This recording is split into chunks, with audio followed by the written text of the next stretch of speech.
Namaste, and welcome to our continuing series, Evenings with Sraddhalu. I believe this is number 256, and he will talk tonight on unfolding of Siddhis, also from the record of yoga. Namaste, Sraddhalu. Namaste, Narad, and welcome to everyone. The last two sessions, we have been taking passages from Sri Aurobindo's record of yoga to dwell on certain aspects of his sadhana and the experiences that he has recorded.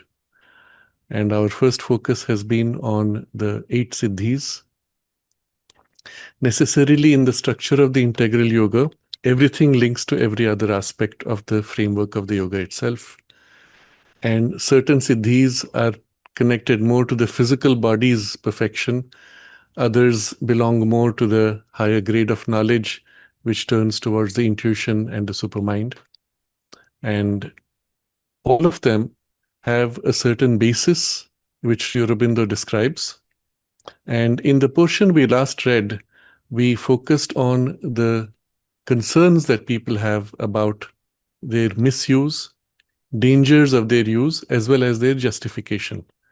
To quickly recapitulate, for the ascetic paths, which look at the world and any effectivity in the world as separate from God, which is outside world, the actions and powers in the world are necessarily a distraction and take you away from God. On the other hand, for a yoga such as Sri Aurobindo's integral yoga, where we seek fulfillment of the divine in the world and perfection of the divine in the world, these powers are a natural outcome of that growing divine manifestation. And therefore, they are even a necessary step, outcome of the sadhana itself. Sri Aurobindo highlights particularly the fact that these are natural, they are not miraculous. And in the nature of the yoga, eventually everybody inevitably ends up with experiencing and expressing these powers or faculties. And so we need not shun them, and we should see them rather as the expression of the divine riches, of the divine power and knowledge in the world. But having given the justification of the dangers, he describes the 4 principles by which we protect ourselves from misuse or from distraction by these powers. So he says, we must therefore keep in view very strictly certain fixed principles. The first, that these powers are not miraculous, but powers of nature, which manifest of themselves as soon as the higher center, Vijnana Padma, in us begins to open, and are no more a cause for bragging and vanity than the power of eating and breathing or anything else that is nature's. Capital N nature, so it is a higher nature. So it's a natural power of nature, and as nature's operation in this grade of consciousness activates, it comes with it. No big deal, not miraculous.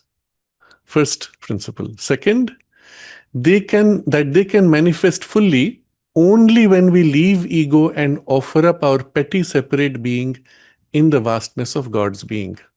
We discussed each of these in some detail, so I won't remind you, but the focus here is more on the widening of the consciousness in God's being and not being separate and narrow in our egoism. But even with the egoism, the faculties can operate, but they can manifest fully only when we open out beyond our narrow egoism, merging into the vastness of God's being. And that's when you have the full effectivity and the full manifestation. The third principle, that when they manifest in the unpurified state, that is, you are now still in your narrow egoism mixed with strong impulses of desires and needs for domination, control, etc., and therefore open to misuse. When they manifest in the unpurified state, they are a dangerous ordeal to which God subjects us, and we can only pass through it safely by keeping our minds clear of vanity, pride, selfishness, and by remembering continually that they are his gifts and not our requirements. And we dwelt on this also as a general principle, the approach for everything, every special capacity we have should be in this way. And then the fourth principle, that these powers are not to be pursued for their own sake, but developed or allowed to develop as part of the flower of divine perfection, which is by God's grace blossoming out in us. So allow it to happen, and sometimes you can actively participate in their development. So, subject to these cautions, we have not to reject these powers when they come, but accept them, to be used in us by God for his own purposes and not by us for ours. So for what purpose do you use it? Not for your purpose, but for the working of God's purpose. And to be poured out by Vyapti on humanity and not kept for our own use and pride. So here comes a deep suggestion that the full use and the higher use of these capacities is for the acceleration of human evolution. And so we are going to see a few examples today of experiences or their operations in a narrow space in Sri Aurobindo's life also, and among the disciples around him that he notes. And we'll see why he notes that the disciples have these experiences. But then we will see a few years later, barely 4 years later, 1913, all of Sri Aurobindo's notes are of operations in humanity, in different parts of the world and on world events. And that's when we are seeing the principal use of these faculties for the working out of the divine consciousness in human evolution. So this we had read last time. We have also another passage which we will read today, where Sri Aurobindo describes the same 8 siddhis in greater detail and particularly in their stages of unfoldment. So I would like to read from that passage now, and then we will go to the examples that he has noted, and then we'll take up the questions which we have also received from people. So this is from a different passage, and I've put the link in the description box. Again, it's titled Ashta Siddhi, 8 Siddhis. He gives their name: Vyapti, Prakamya, Aishwaryam, Ishita, Vashita, Mahima, Laghima, Anima, Iti Ashta Siddhi. Thus are 8 Siddhis. So it's in Sanskrit, the whole verse which describes the 8. So now Sri Aurobindo's commentary in English. Ashta Siddhi is of 3 orders. 2 Siddhis of knowledge, Vyapti and Prakamya. You will remember, Vyapti is when the consciousness comes into you by a sort of a spontaneous identification. You do not reach out in any way, and it feels as if it's happening in some part of you almost by an empathic identity. Prakamya is when you reach out a part of your consciousness as if to sense what is happening there. And in both cases, there is an incoming as well as outgoing influence. You can project an influence, or in what you receive, you can also apply an influence. So 2 siddhis of knowledge. These are primarily to do with knowledge. 3 siddhis of power. Aishwarya, Ishita, Vashita. So here the Vashita is that ability by which you bring a certain person or circumstance under control of your will by certain domination of the will. Aishwaryam is where the same thing happens by general application of will, but without a specific pressure on that situation or on that person. And Ishita is when it happens spontaneously by the fact that it's needed or required, and spontaneously the need itself triggers the shift and change in circumstances. So these are siddhis of power. Now you'll see there is an overlap in the 2 siddhis of knowledge. There is an implication of their power. And in the siddhis of power, inevitably there will be also the element of the knowledge of Vyapti and Prakamya, because the moment you reach out, you sense and contact. So in fact, he will elaborate in the text we will see today, that even the siddhis of power actually rely on the operation of the siddhis of knowledge. First you sense, first you know, and then in the identity of the knowledge, you apply your will, and that becomes the beginning of the siddhis of power. So again, in the 8, there is a sequence, there's a natural sequence. As the first 2 develop, the next 3 tend to follow. And why is this important? Again, because that's the natural sequence of the unfolding of sadhana. But also there you get the hint that as you develop, you will notice that this leads to that. And as the first becomes more and more perfected, the second is more naturally developed, the third is even more naturally following, and so on. So once you understand the rationale of their interrelations, you also see how in the practice they can be amplified. And then there are the three siddhis of the body: Mahima, Laghima, Anima. So Mahima is that amplification of force, tremendous power of physical action, but which is non-muscular. Laghima is the ability to reduce from strains and even weight, even to the point of levitation. And anima is the ability to enter into and modify at a molecular or even atomic structure, and in its extreme, make weightless or make transparent or invisible. But these are siddhis of pure power applied now in the physical body primarily. But again, primary operation being in the physical, their equivalent exists on a psychological level. So I'm going to connect these in a certain way. You'll see how. The first two siddhis, remember, are knowledge, which lead to the three siddhis of power as a consequence. Now, when power is amplified so great, and now we as if leave behind the aspect of knowledge, but it is implicit. The power amplified so great as to become almost material and not merely psychological in the application of will in the domain of thought, emotions, or energies, but it becomes materialized almost in its action. That's when you have the three siddhis of the body. But you see the continuum. And so naturally, there's an in-between stage where, for example, the Mahima and Laghima, making heavy or making light or amplifying energy or relief from any kind of strain or stress or weight, would be there in a psychological stage, and from there influencing the body but also influencing the mind and energies. So in that intermediate stage, one of the things you will see is you have tremendous power of action in thought, in force, in life energy. It's obviously affecting the body, but it's still more in the life energy for the moment. And there you have no tiredness, you're always fresh, light, etc. And the same thing, the invisibility or making ability to modify at the level of the atoms, for example, would be present there. So on a psychological level, you can become invisible. And you'll notice how this works when, for example, you are going somewhere in a crowd. As you walk into the space, your presence affects others, people turn, they sense, they look at you, and so on.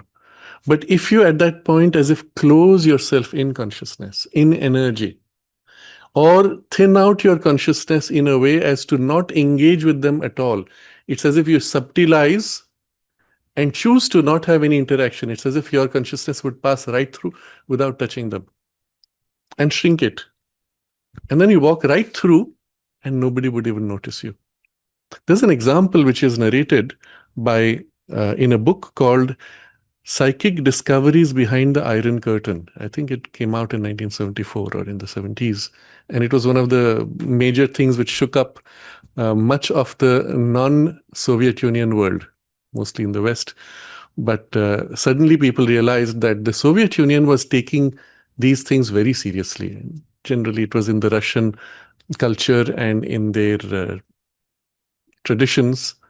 My mother had made this observation that there is a certain opening to the occult. And so even in their cinema, the occult themes often occur. And it was natural, therefore, that you applied for the military use, and that the US naturally followed, and subsequently now China. But in that book, many of these things were first brought out by Westerners visiting Russia and meeting people who were involved in these. And there's a documentation, one whole chapter dedicated to somebody named Wolf Messing. And this person had the ability to project his thought influence on people around him to imprint in their mind the vision of what he wanted them to see him as, or not see him at all. So he could walk up to someone, they would think he was somebody else whose image he had projected into their mind. Or he could walk right in front of them and they would not notice that he had passed. It's as if he was not there. So at some point, I don't remember who was the premier of the Soviet Union at that point. One of those big names. It's a book I have read now nearly 30 years ago, or 40. And he was asked, he was tested. I think it was. So he was tested. He was told to come and demonstrate his power. And the challenge given to him was to walk from the road outside all the way through the Kremlin. I think it was Stalin who had tested him. All the way into the Kremlin, through the security zone, and reach, I think it was Stalin. And this man actually did it. He comes to the main gate. There are the guards. He walks right through. Nobody appears to notice him. And he goes all the way through to the office of Stalin, and there he is. And this was like a demonstration of how he could become effectively invisible, but psychologically invisible. You understand the difference?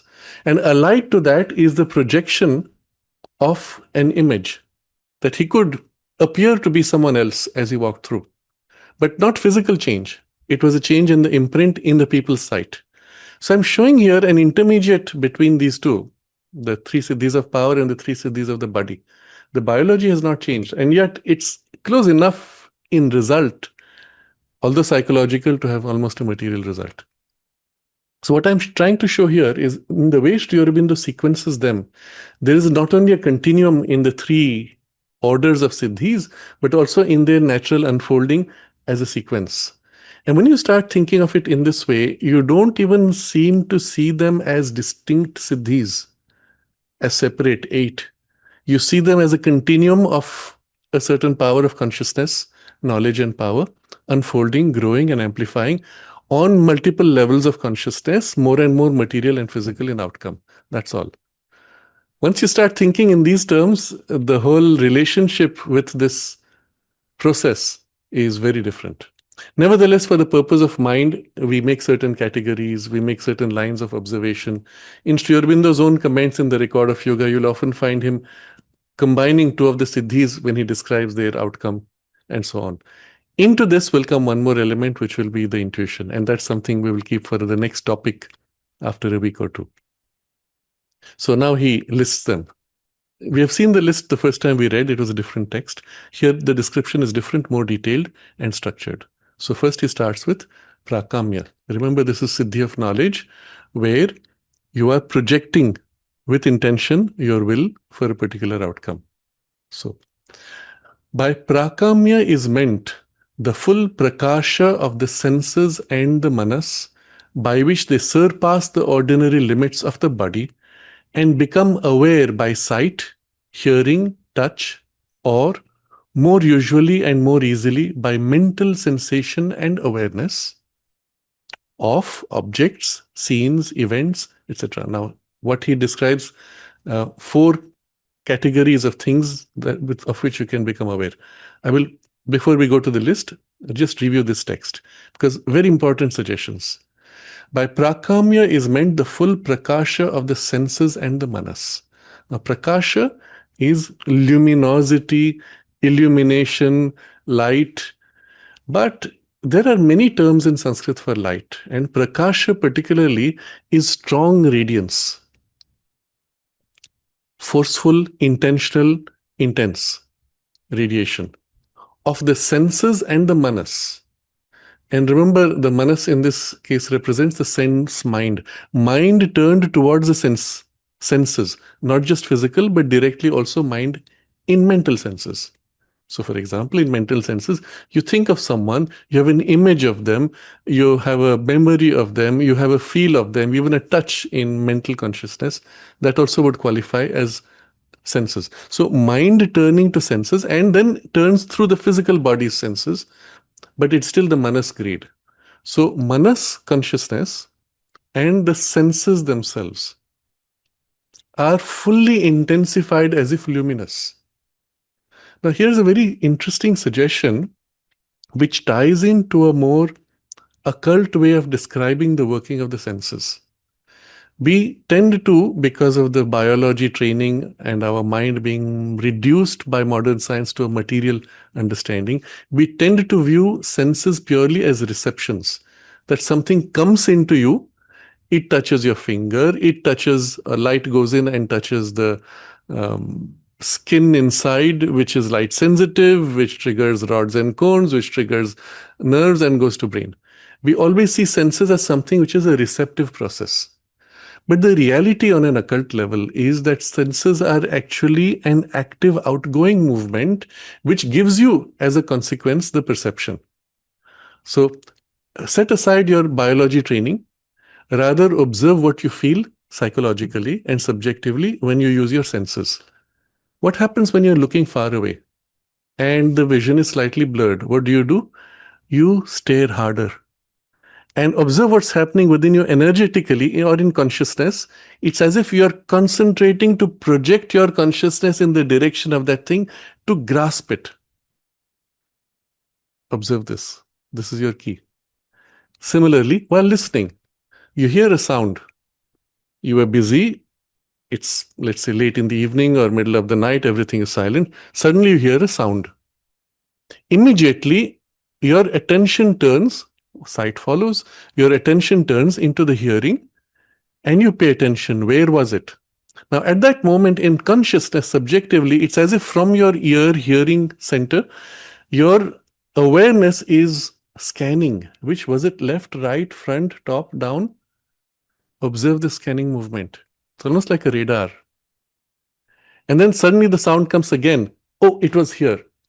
And again, your awareness through the hearing zooms into that. And then watch. Am I hearing it? It's a faint rustling.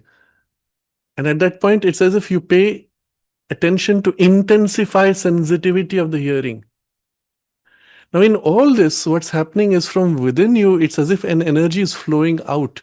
Your consciousness is flowing out with an energy of consciousness and intention and will and attention flowing out and like a radar moving around. And suddenly it comes again, caught it. And at that moment, when you caught the sound, in the identity of that contact, it's a mouse. That sound, typical of a mouse, is the knowledge. Okay? Observe this process. Now, subjectively, what you're experiencing is the occult truth of your physical senses also, and of course, naturally, of the mental senses, because the physical sense is only the mind sense now bound to the biology working and through the biology reaching out, but still essentially mind sense. That same mind sense separated from biology can look directly bypassing biology or hear or sense directly. So when this consciousness amplifies, intensifies, directs, the experience subjectively is of your consciousness radiating out, reaching out to grasp, to hold, and to bring knowledge as if into you, subjectively. Observe this subjective sensation because it is the reality of the energy and which is the reality of your consciousness behind. What is your consciousness doing? Now, the reverse happens when you sit quietly and you don't want to be troubled. There are people around talking, chatting, or there's a crowd, or there's a noise of some machine. You're in the bus and the horn, etc. What do? You withdraw your awareness, withdraw your consciousness, withdraw your attention, shrink into you. And sometimes if you're skilled at it, if you have some yoga practice or meditation practice, you turn the awareness inward and withdraw into the world of your thoughts, emotions, imaginations, sentiments, etc. And if that turning is strong enough, you almost become unaware of what's happening outside until someone shakes you and say, hey, you've reached your station, get up. Oh, is it? You're pulled out. The shock of this turning is that suddenness, the disturbance. It takes you a moment to recover. Oh, I was in a different world. I've been pulled into this world. But this movement of withdrawal of awareness is also withdrawal of the senses. Observe this. Now, if you want to train, you have to train both these. The ability to withdraw, needed for entering any state of samadhi, withdrawal inward to any state of inner experience or higher experience. But the same power now turned out, projecting out, amplified outward, plugging into the physical body or directly through the mind into the world. A lot of people, when they practice intense, deep inner concentration, build the habit of withdrawing because you need that to be able to isolate from the world. But on the return, they're so full of the inner experience, they hold that. They don't take the trouble to replug and reconnect to the outer. If you don't do this consciously, and or if there is not the subsequent habitual pulling out of your consciousness because of interest, enthusiasm, and so on, which comes with the normal life processes, habit, then the tendency is for your senses to begin to dim.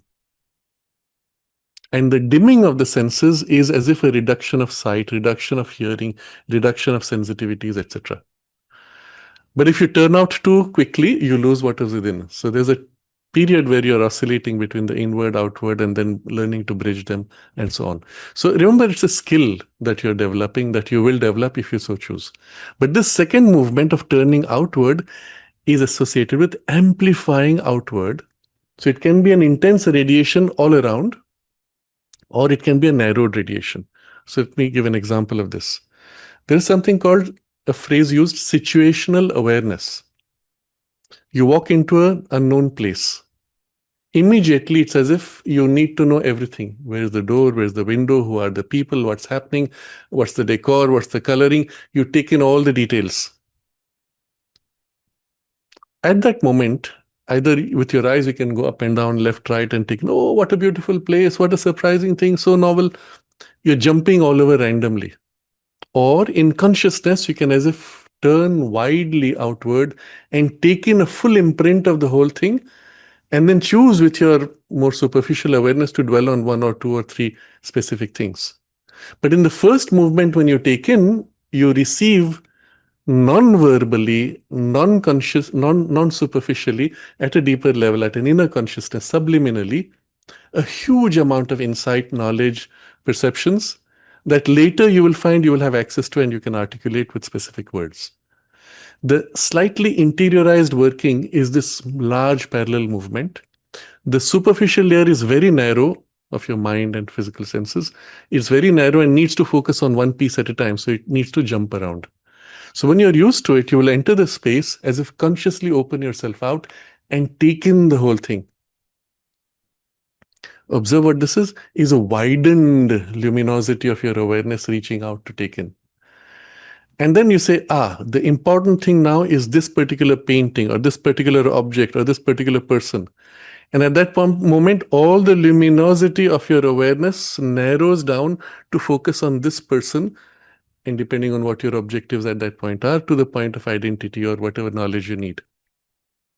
So observe this movement of widening, narrowing, but intensification of the luminosity of consciousness flowing through the senses to take in, to grasp, to gain the knowledge. Okay.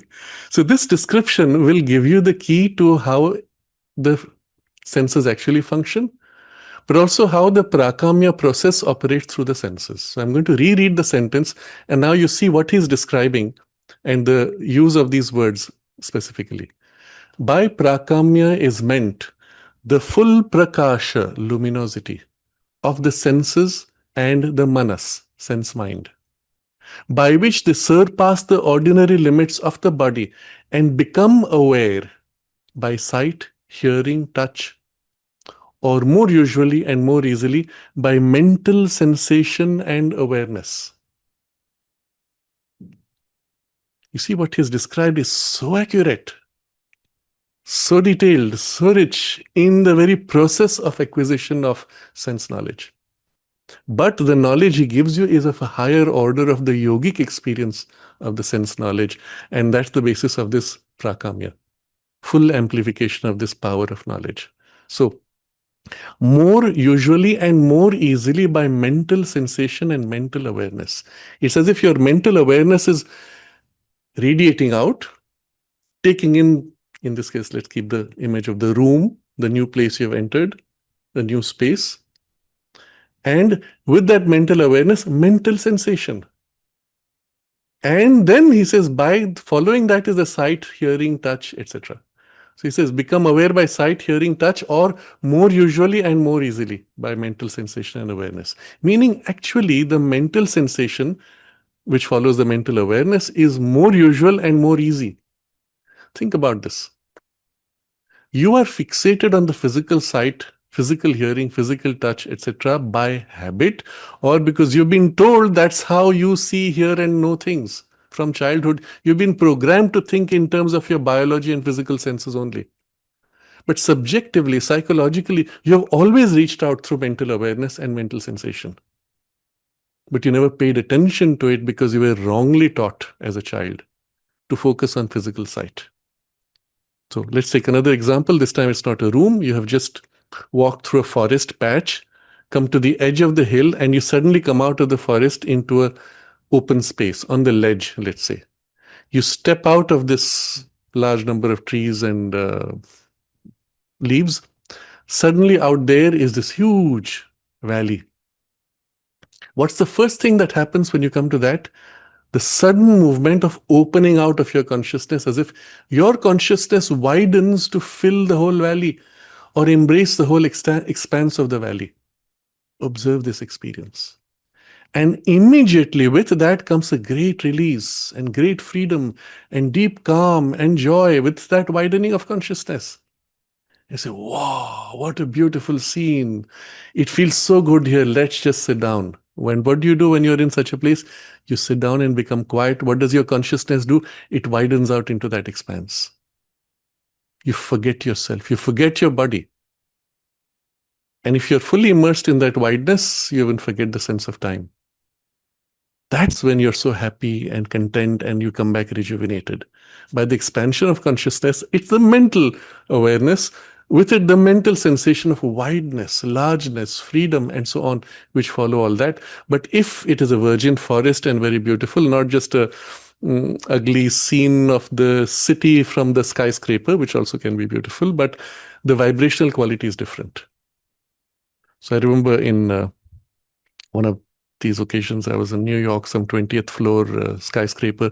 I came to the edge, and below it was this steep fall, and then layers and layers, like hills and mountains, buildings and skyscrapers widening out. And then I understood truly that sense of the concrete jungle. But it had the same widening effect from that height.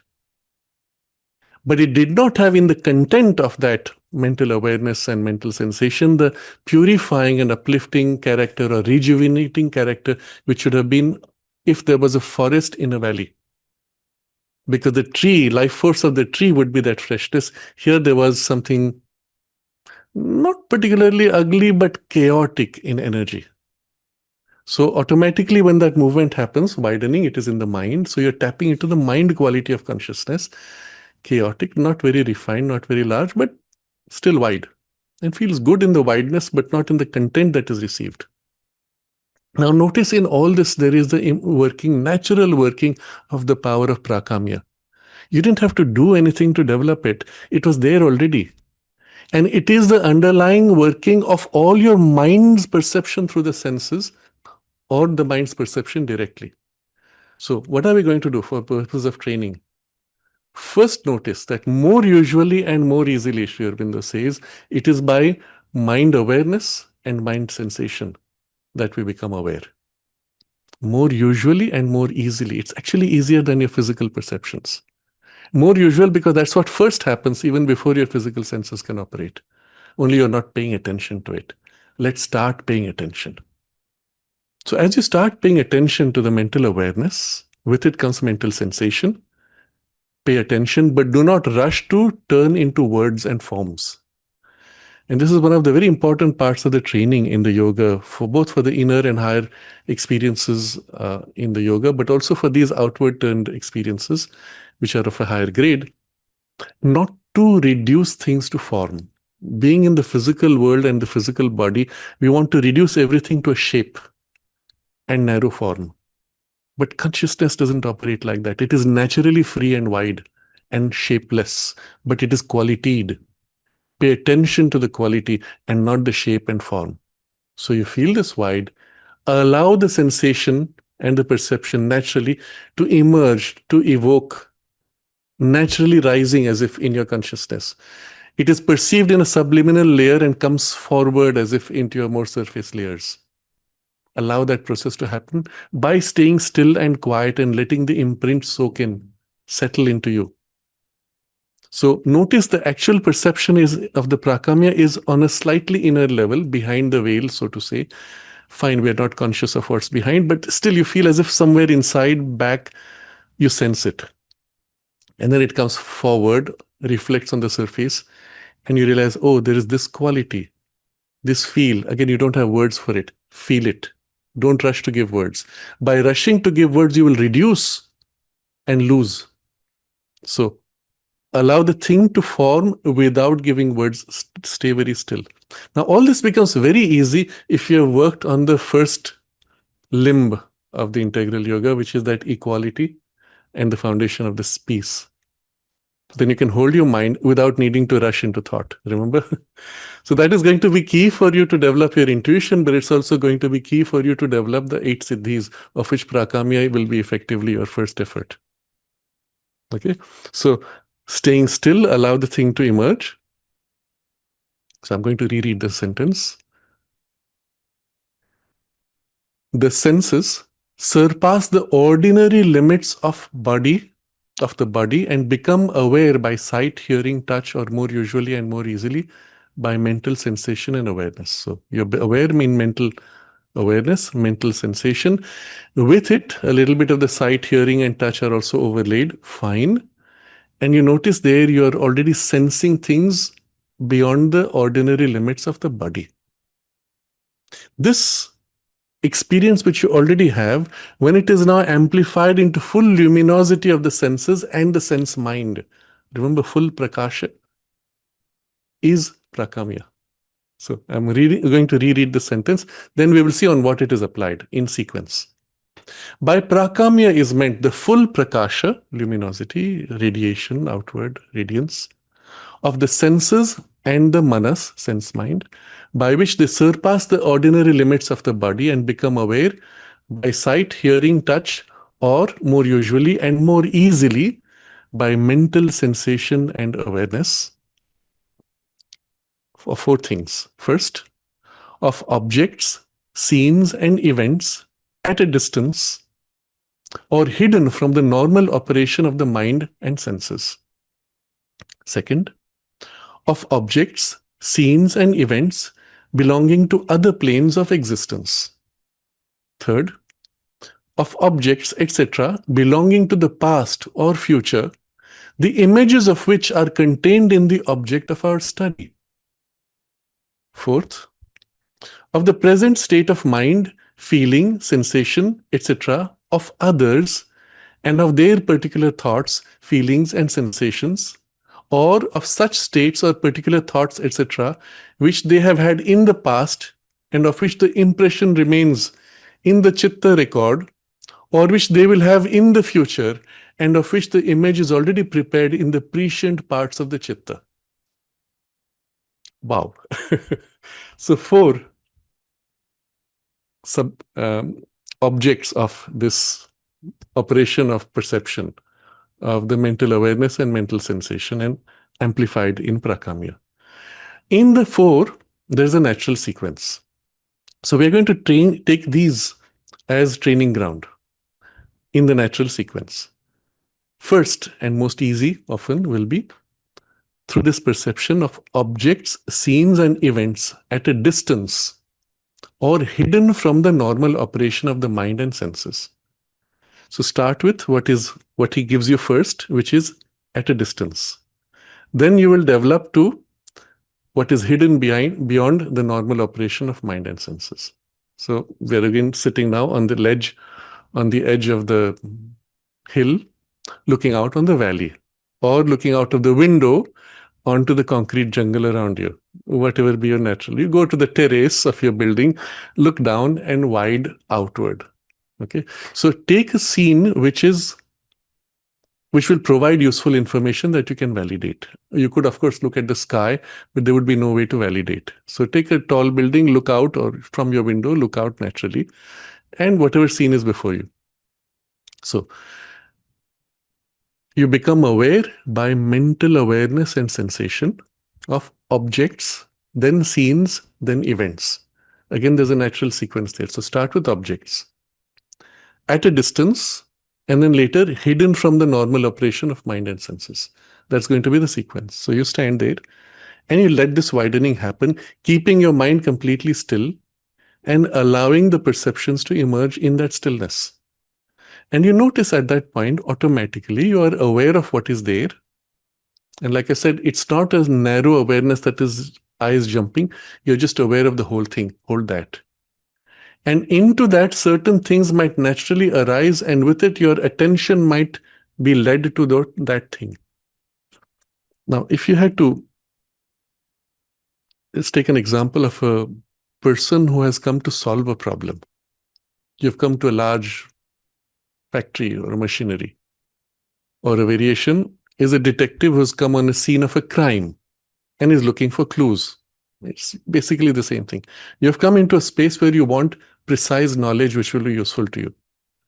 You've come to diagnose the factory problems of the machines, or you've come to diagnose the crime cause.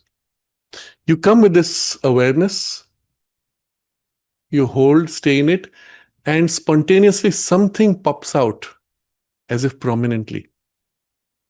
Without losing the overall poise, you let a part of your attention now settle on that. Objects, scenes. You have the big picture of the scenery, of the whole room, crime scene, or the factory, or the machinery. Events. Now, out from that will come a little suggestive.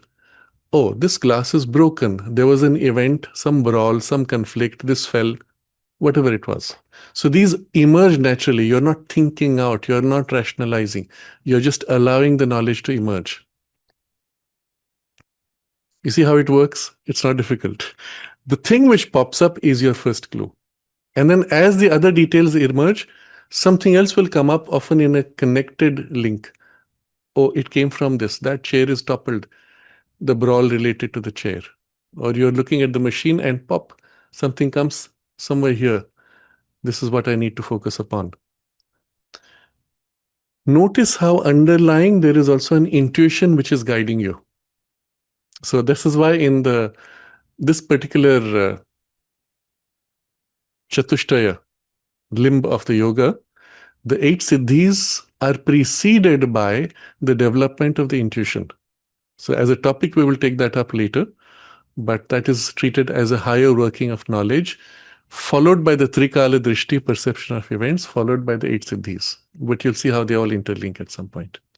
So you notice that kind of working tends to happen. Just observe and allow it to happen. Get used to it.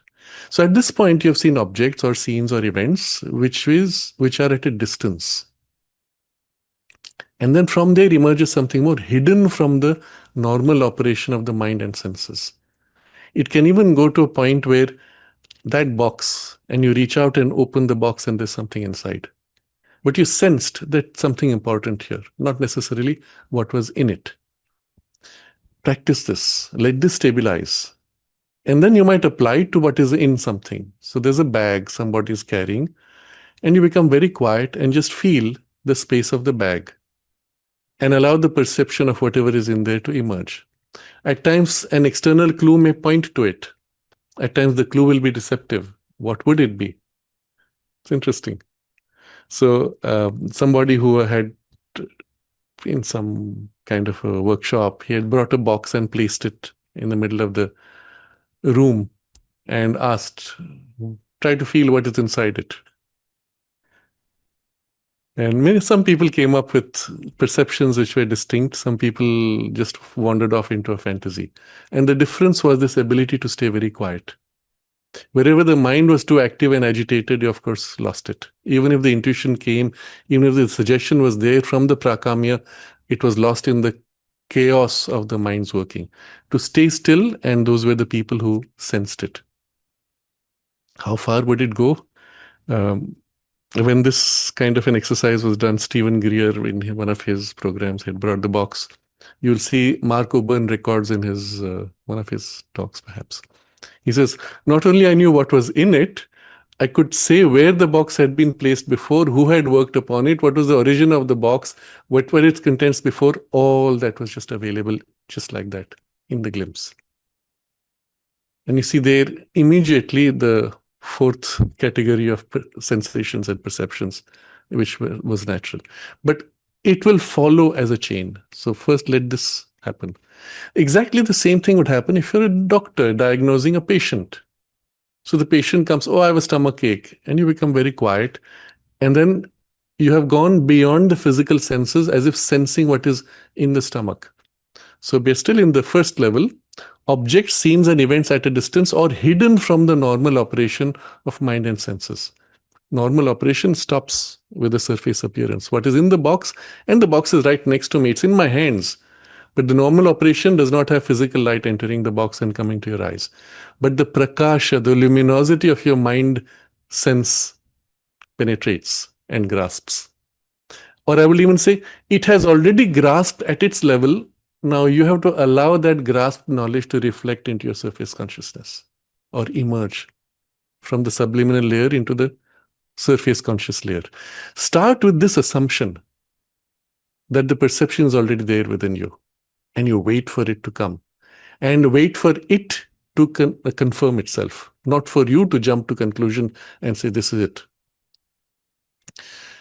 This becomes effective when the fullness of the prakasha, the luminosity of the sense mind, is amplified. And remember what that was? That way your mind reaching out to know. Feel that, amplify that, intensify that, and hold that in stillness and silence. So you have a basic practice now already, which is directly suggested by Sri Aurobindo's description of the process itself of how it functions. Now, once this happens, automatically, since you're already going behind the physical appearance, you can sense what is in the box. Practically, there is no distinction between what is outside the physical range of your sight in material world and what is the subtle physical world, because it's of the effectively same grade of substance. From the subtle physical to still finer gradations of consciousness, it's still right here, right now, isn't it? So the opening from here to that is just a acclimatization of the habit of this working. It's already happening on some other level. Now, all of us have had experiences where you go into a certain space and you feel like you're being watched. Something is there, someone is there. And often we feel uncomfortable. Why? Because some part of us is sensing, I will even say, seeing what is there. And on the surface senses, we don't see anything. And this contradiction creates the discomfort. If at that point you were to become very quiet and feel, well, what is this thing, person that's watching? What is its intention, quality? Don't look for forms. The mistake will be to see form. No, feel the quality. Feel the intention in the quality, and you have very specific, precise knowledge that is already held in your existing perception. And you're sensing something which is of a different grade of plane. So the second grade is objects, scenes, and events belonging to other planes of existence. Remember, on the material world, it was objects, scenes, and events. Well, on the other planes, it's objects, scenes, and events. So Sri Aurobindo is very precise in this sequencing because that is also the natural unfoldment of your skill. First it is objects, then scenes, and then the events that you will feel behind, which modified the objects and so on. So only have shifted now planes. Then third step of objects, etc. Now he doesn't repeat scenes and events. Suggestive, but we'll leave it at that. Of objects, etc. belonging to the past or future, the images of which are contained in the object of our study. So here's the box. Inside the box is something. You sense it. Very likely at that point, because you're not getting a physical sense of form, you're already getting the quality of the substance which is inside. And it feels like it's something very old. I don't have a form. Don't worry. Don't rush to form. That's by habit. Just feel the vibrational quality. It's something very old. It has a pleasant, even a heroic quality. Something great. Some heroic touch is involved there. And then perhaps at that point an image might rise. But if you did open the box, you might see, this is an ancient sword. And the person who used it, wielded it with heroism and courage. And the imprint of that heroism is held in the object. But the imprint and the knowledge imprinted belongs to the past, but is presently held as an image. So, objects, etc., belonging to the past or future, the images of which are contained in the object of our study. Now, this is the basis on which people hold an object, and there's a term for that ability. Forget now the word. You hold an object and you can feel and describe the owner, for example. and even their state of mind, state of consciousness. When the capacity is very developed, it is so amazing, so detailed. And I can share an example because recently I heard Mark narrating this. Some people were asking him, well, what is this? How far can it go? And he was speaking about how he was interacting with somebody, some lady, and straight away it was obvious to him the entire chain. Obviously, he's not holding that state of perception all the time consciously.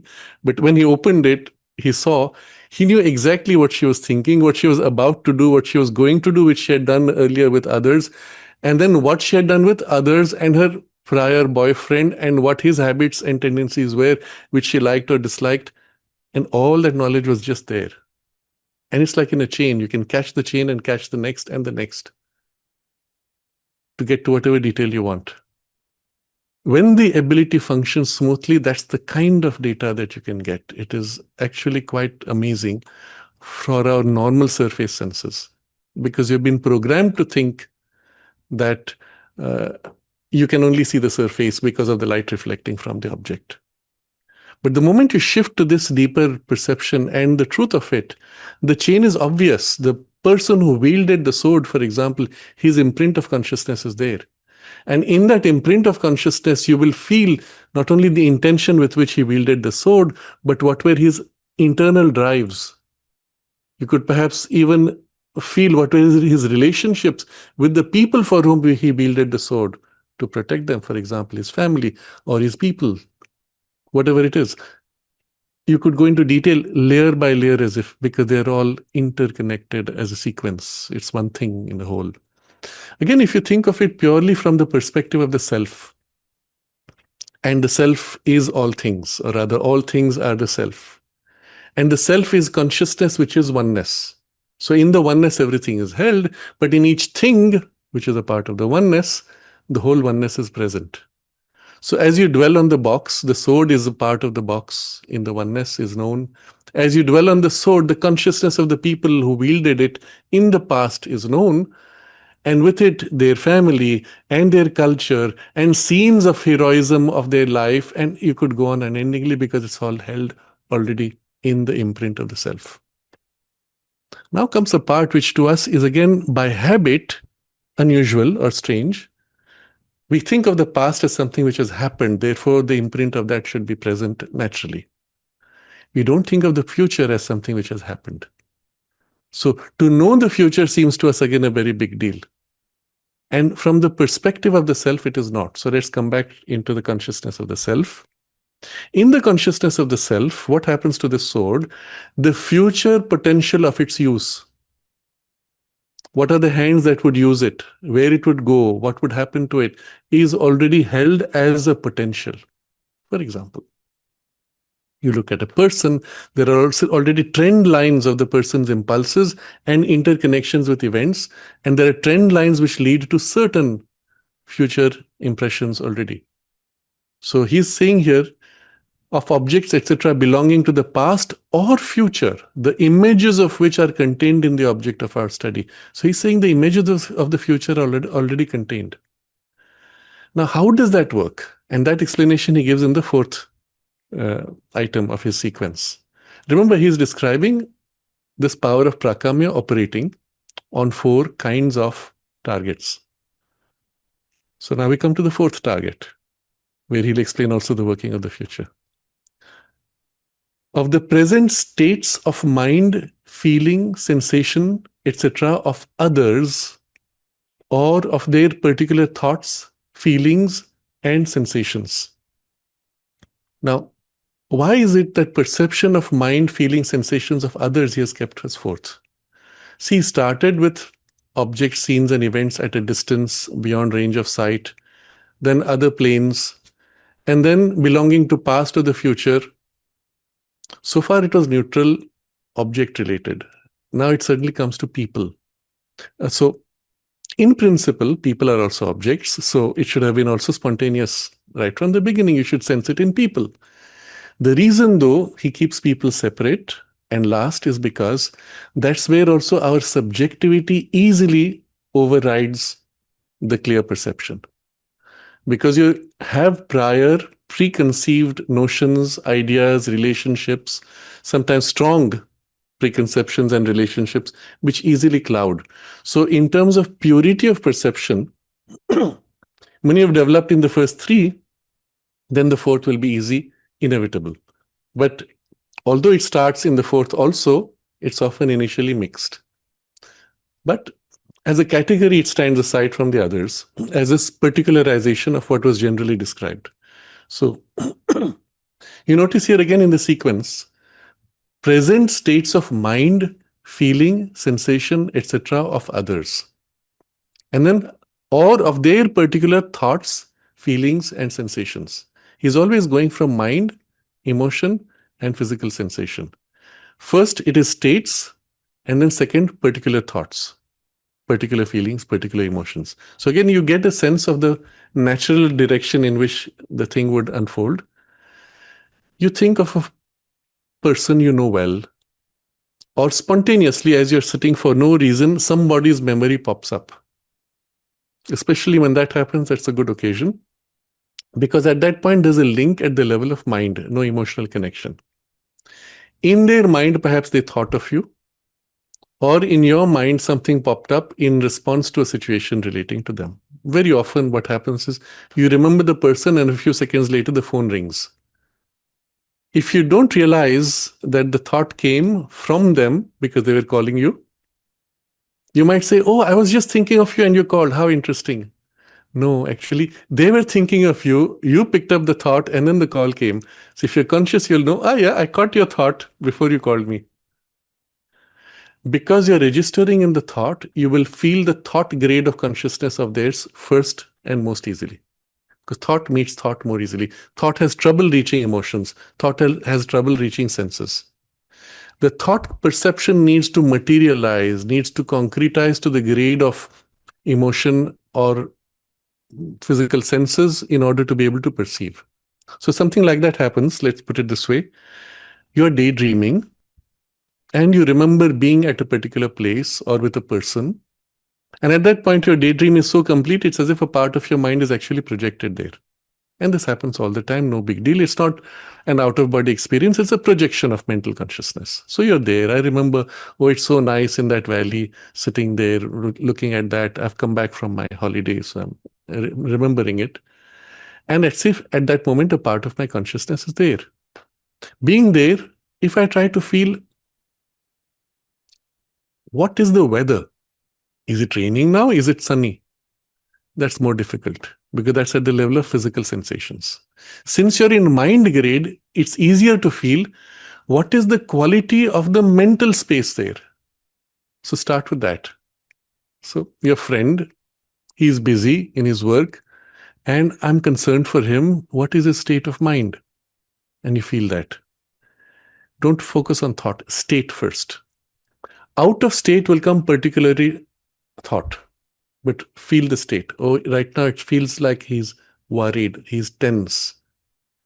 There's some chaotic working, or he's relaxed, he's content, whatever it is. From mind, you will find the shift to the feelings would be easier. Again, first as a state, and from there, sensation as a state. To the extent the mind, his mind projects through feeling and senses, through his mind, you sense, feeling, senses. And from there, or of their particular thoughts, feelings, sensations. Okay, so we have a sequence, but you see also the process naturally flows.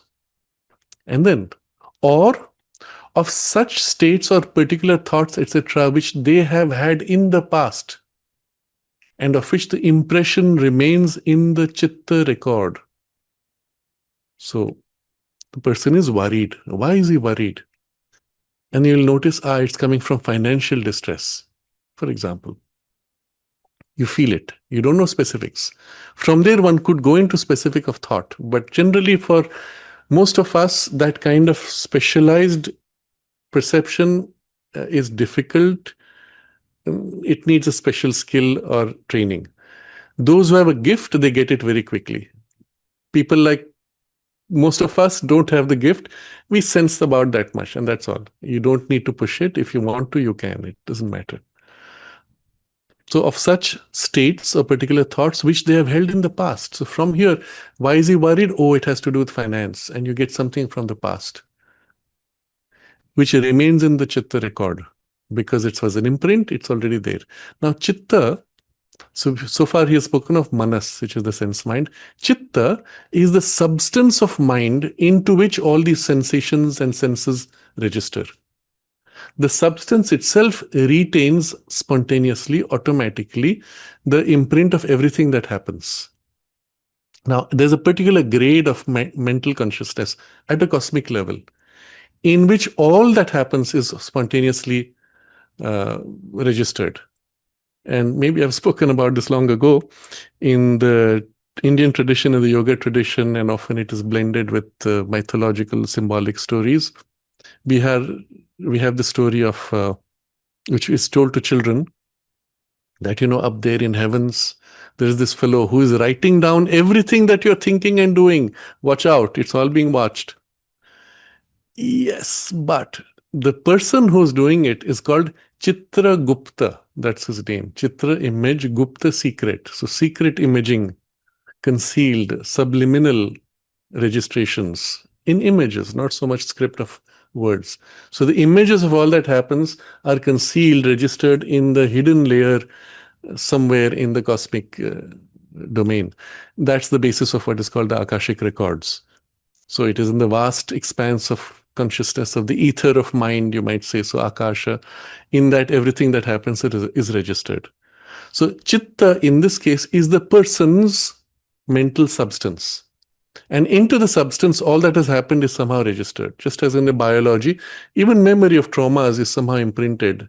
So in the mind, much more flexibly and much more completely, everything that has happened. So it's as if the past thoughts and particular states, their impressions remain in the chitta record. Or, comes the other side, or which they will have in the future. So they're going to have states and thoughts in the future. That also comes in the chitta. How? And of which the image is already prepared in the prescient parts of the chitta. So here comes the explanation. In the person's chitta is a perception of the future impressions that are going to come, and that's registering already. And you pick that up. So you get a sense of the trends of what his consciousness is sensing as his future thoughts or states. And you are sensing that now.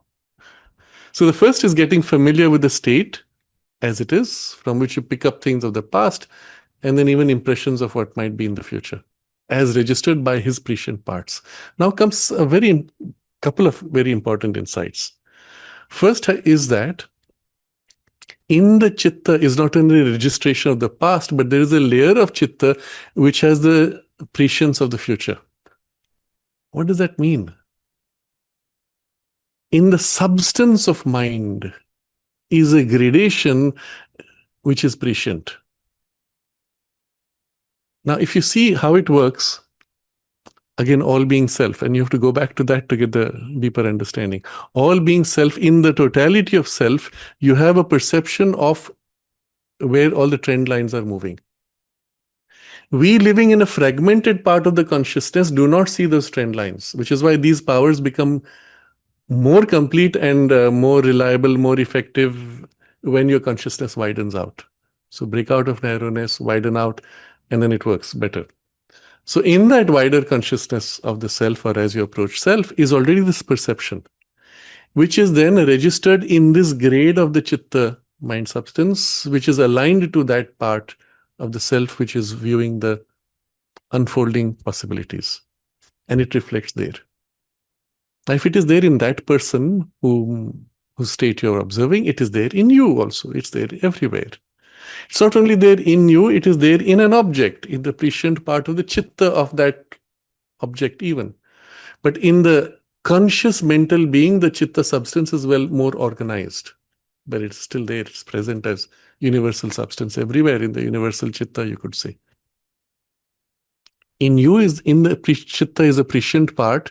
So you can also, becoming very quiet, sense the trend lines of what are likely to occur.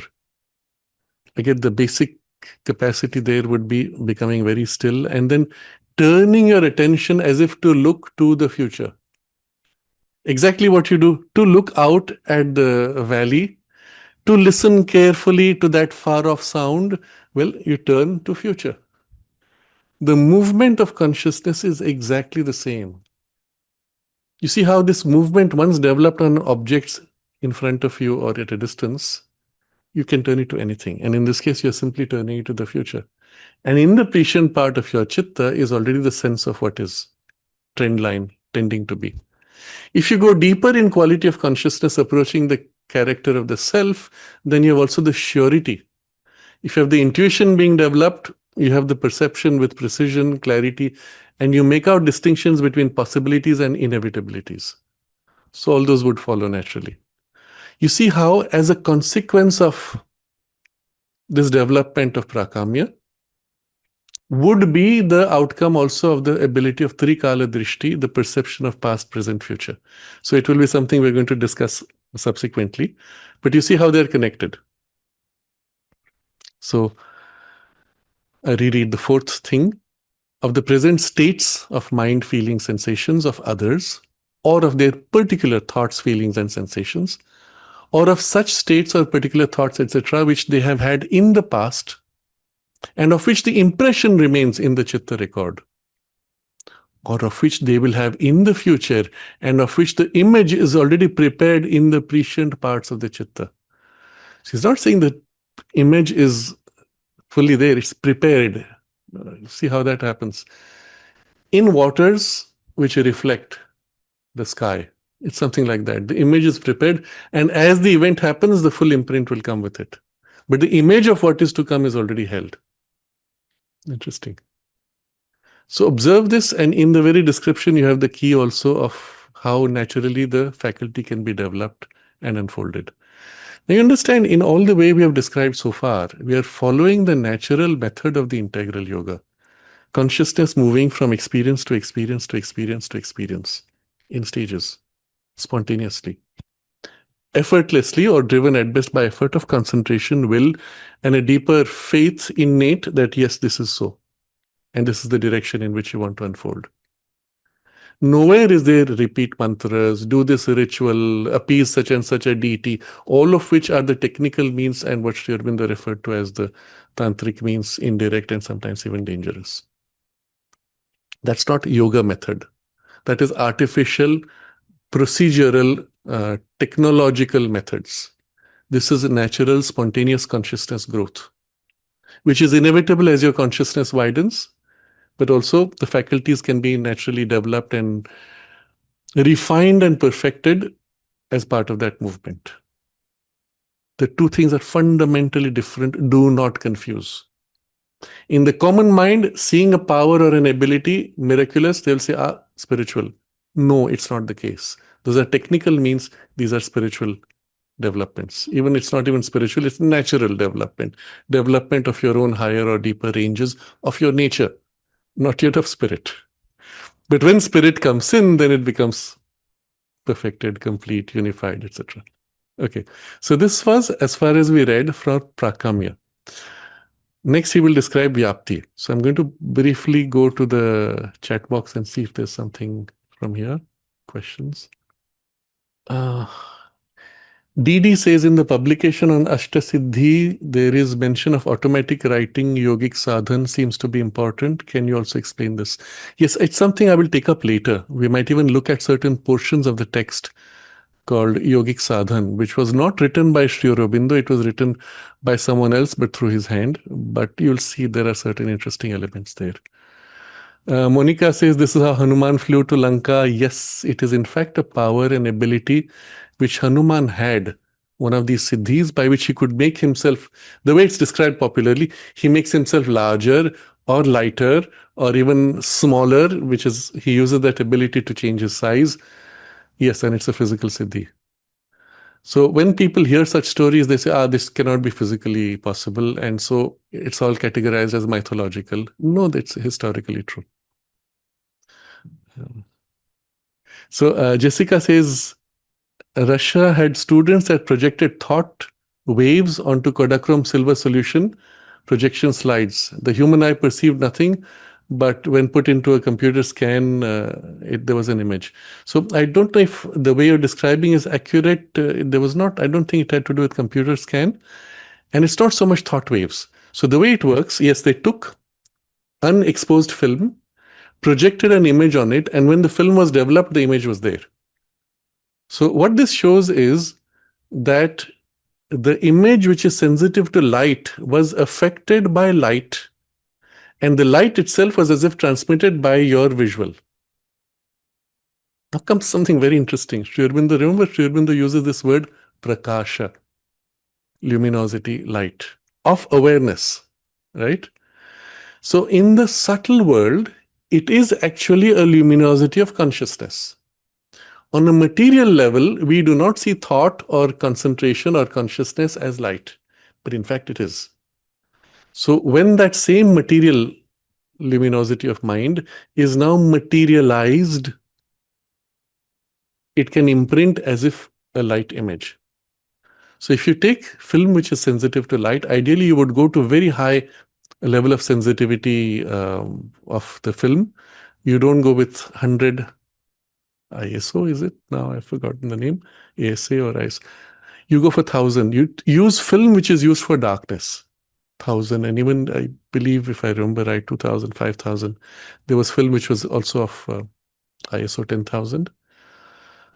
It's all stuff from about years ago, but very highly sensitive. And these are used for picking up very light, where there's very little light, and experiments of that kind.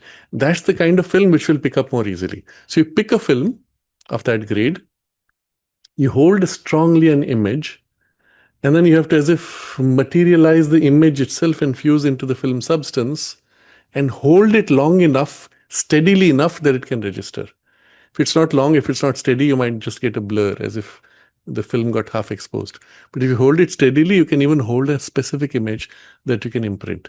You would start with simple shapes, etc.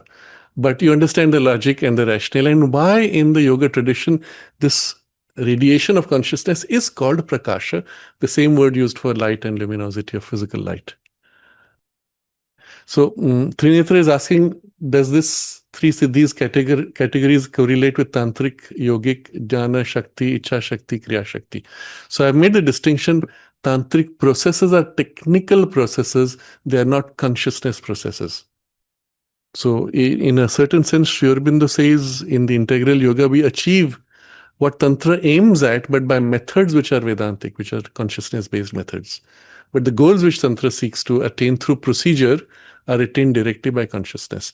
And the consciousness expressing them freely as its spontaneous powers is also therefore a free consciousness, not bound to procedure, not distorted and limited by binding to procedure. So I will not use the word tantric here, but they are yogic processes. Yes. Jnana Shakti, Icha Shakti, Kriya Shakti are rather impulsive powers. They are not this particular projection of consciousness through the senses. Remember, it's purely sense consciousness of mind intensified. You could say, yes, Icha Shakti or particular drive of energy of desire, will, intention is guiding the process. Yes, but it's not that which is doing it. It is the luminosity of mind awareness amplified. There are some things about Rama, etc. I don't think we need to go in that. So Jessica says, some objects act like they have consciousness. I worked in a photography laboratory. I've developed film and seen silver solution crystal prisms chemically organize themselves into images. Magical. Yes, I would believe so. And there are, you can leave an imprint which is strong enough that physical processes would shape themselves to fit into the imprint. I'll give two examples. And this, what she describes it, is at a chemical level. You can put a chemical seed in a supersaturated solution and it starts forming a crystal, large crystal. You could put an intention right from the beginning, and if it's sufficiently materialized, the crystal would tend to grow in the form of the intention placed. But the same applies to your biology tissue. You place a strong intention in a tissue, and the tissue over time, if the intention is sustained, would grow to fit the form of the intention. and you can therefore erase injury marks, or even make a healing which is without any scar mark, and so on. There are many things one could do. One could even change certain shapes, forms. Sri Aurobindo describes how he changed the shape of his body as a result of a sustained will on the shape of the bone structure itself. That took time because the bone takes time to reshape. I think these are things we might see as we proceed with some of the text of the record of yoga. Mahesh asks, when some yogis or practitioners have mantra siddhi of a deity and then acquire powers such as vak shakti, that is, they speak and it comes true, is that a siddhi of the person or is it the deity acting through the person? Very good point. In most cases, when there is a boon granted by a deity, it is something of the deity's power now entering and working through you, which has its limitations. Depending on the grade of the deity might attach itself to you and then work through you. And if that is the case, it would slowly tend to warp your intentions and priorities to fit into its groove. Now, I'm going to take a few examples of a low grade so that you understand the danger. Especially the lower kinds of deities who have a strong hypnotic ability or ability to sense people's thoughts or emotions or play with them. These are the types that you appease with very low grade gifts in return. That is, you give them material substance which give them a better hold of the physical world. That's where they have these blood rituals and things like that. They draw on the ectoplasmic substance, they feed on the suffering of others, and so on. It's very low grade. But you see what happens. Such beings have a very low grade of consciousness. In the alliance which is made with you, a part of their consciousness now hooks into you, and through you now does whatever it is. So this person, I'll give an example, good examples which you might know of from our discussions in current affairs. There are many of these satanic groups, many of them are into in the music industry, and they become very famous. They earn a lot of fame in a very short time, unusually, although the content of their stuff is of very coarse type. But in such cases, it is the deity attaching itself and then giving the charismatic power. So when they have particularly the live performances, they will make gestures which are crude and coarse and often sexual. And you'll find large movements in the crowd, large masses suddenly shouting, screaming, jumping, losing consciousness. And you'll see the impression, the force moving from the performer into the crowd like a wave. It ripples out. So if you see the videos, you'll see like a wave that goes through. And it's actually a vital energy that's going through the crowd, feeding on the crowd, but also playing the crowd like toys, puppets. And these people are the puppets through which that being entity works on the crowds. So that's a very crude grade, you can see. But it is, because it's coarse material, it also has coarse material results, sometimes dramatic. Gives them the hypnotic attraction that people have towards them. And for a while, the success and fame, the beings feed on them as much as it feeds on the crowds that it uses them for. But in the process now, more and more, it entrenches into them, hooks into them, and lives through them. So now their thinking, feeling, value systems gets warped more and more to reflect that of the being. You become not only a puppet, you become the image of the being itself. More and more coarse and crude because it is coarse and crude. It's a kind of a partial and then gradually greater and greater possession. How much depends on the being. Not all of them want full possession because for them it binds them too much into the material. So that's very low grade. But the principle itself, you can see, can operate on a higher grade. Let's say a higher vital being who comes. They have demands of purity and so on. So you have to live up to that standard. If you don't, then they say, okay, we disconnect. But the same thing could happen. But still, it shapes you into their agenda, their priority, which may be benevolent, or you may have the illusion it is benevolent when it may not be. It is on such basis that you have often these large miraculous healers. They seem to do a lot of good to the people whom they serve, and often these are higher vital beings which work through them. Now let's set aside all this and see how the same principle, or this is a distorted version of a deeper truth. And the deeper truth is we are all expressions of the divine, uniquely, distinctly special. And so our fulfillment is when we recover our oneness with the divine and that particular aspect of the divine which presides over our journey. So rather than opening to intermediate vital or other beings, even if they are deities of the vital worlds, they are deities meaning finally they are beings of the vital worlds, we open to the divine consciousness and let our own higher self fill and shape and mold us more and more and lift us to our divine potential. Same principle. Except instead of becoming a puppet to lower inferior beings, you become fulfillment of your own highest potential, which is trying to incarnate here. So you can see how aligning with those things fundamentally takes you off from this movement. And that's why spiritually they're considered to be so harmful. While they may exalt you in a particular direction of power and influence, they take you completely off your natural development of your self's unfolding and potential. So that's why shun those types of things, or even any influence which is not that of the divine mother directly and exclusively. No compromise there. So yes, mantra siddhi of these kinds through such intermediate beings are harmful for this reason. Even though superficially you might say, so what? I just did the mantra, the deity granted, now I have the power. Not so simple. There is actually that active influence working through you.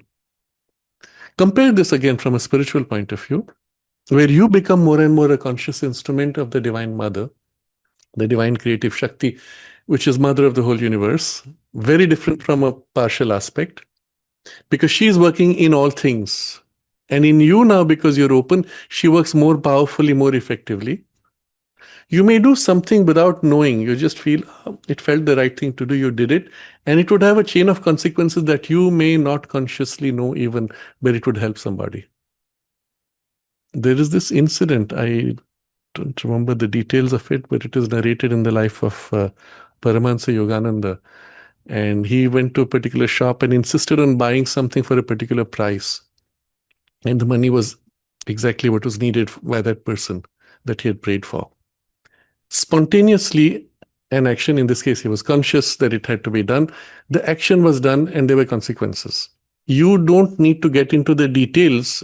It will be aware to you if when you're open to that higher consciousness, or it's being done for that reason, but that's it. But she is doing and working through you now to act to help others and into the world. In you directly and also through you into the world.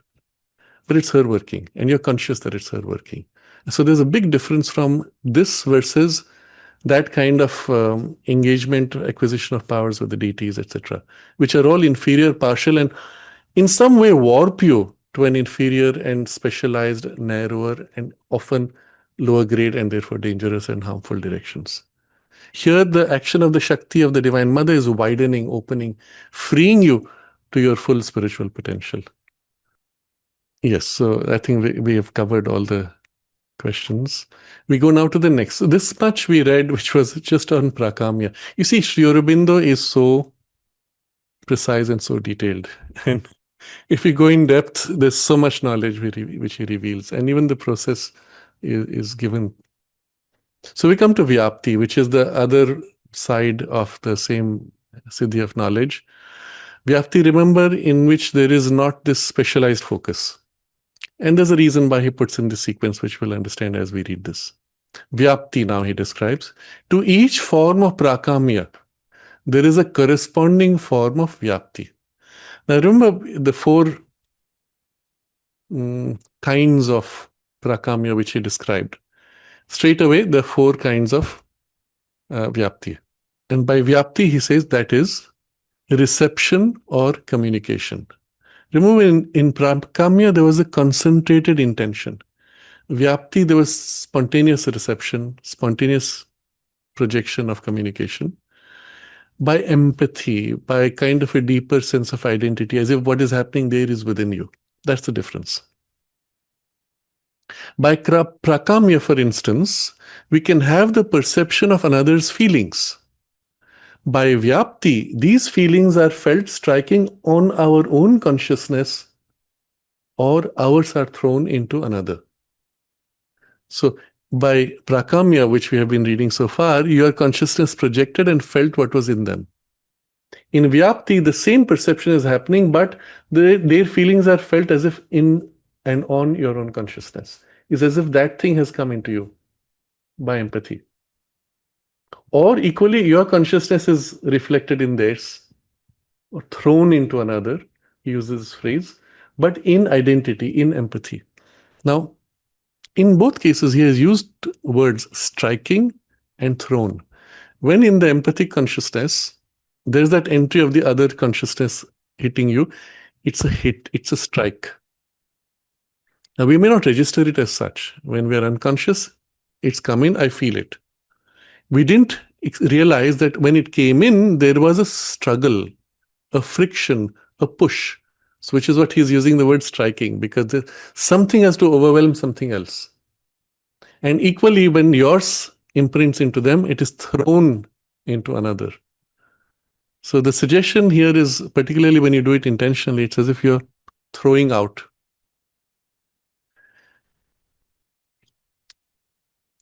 Prakamya, which is what we had read earlier, prakamya is the sight of one looking from a distance and seeing an object. Vyapti is the sensation of that object coming towards us or into contact with us. So in prakamya, you were reaching out, remember? You were projecting your consciousness. In this case, their consciousness is coming into you.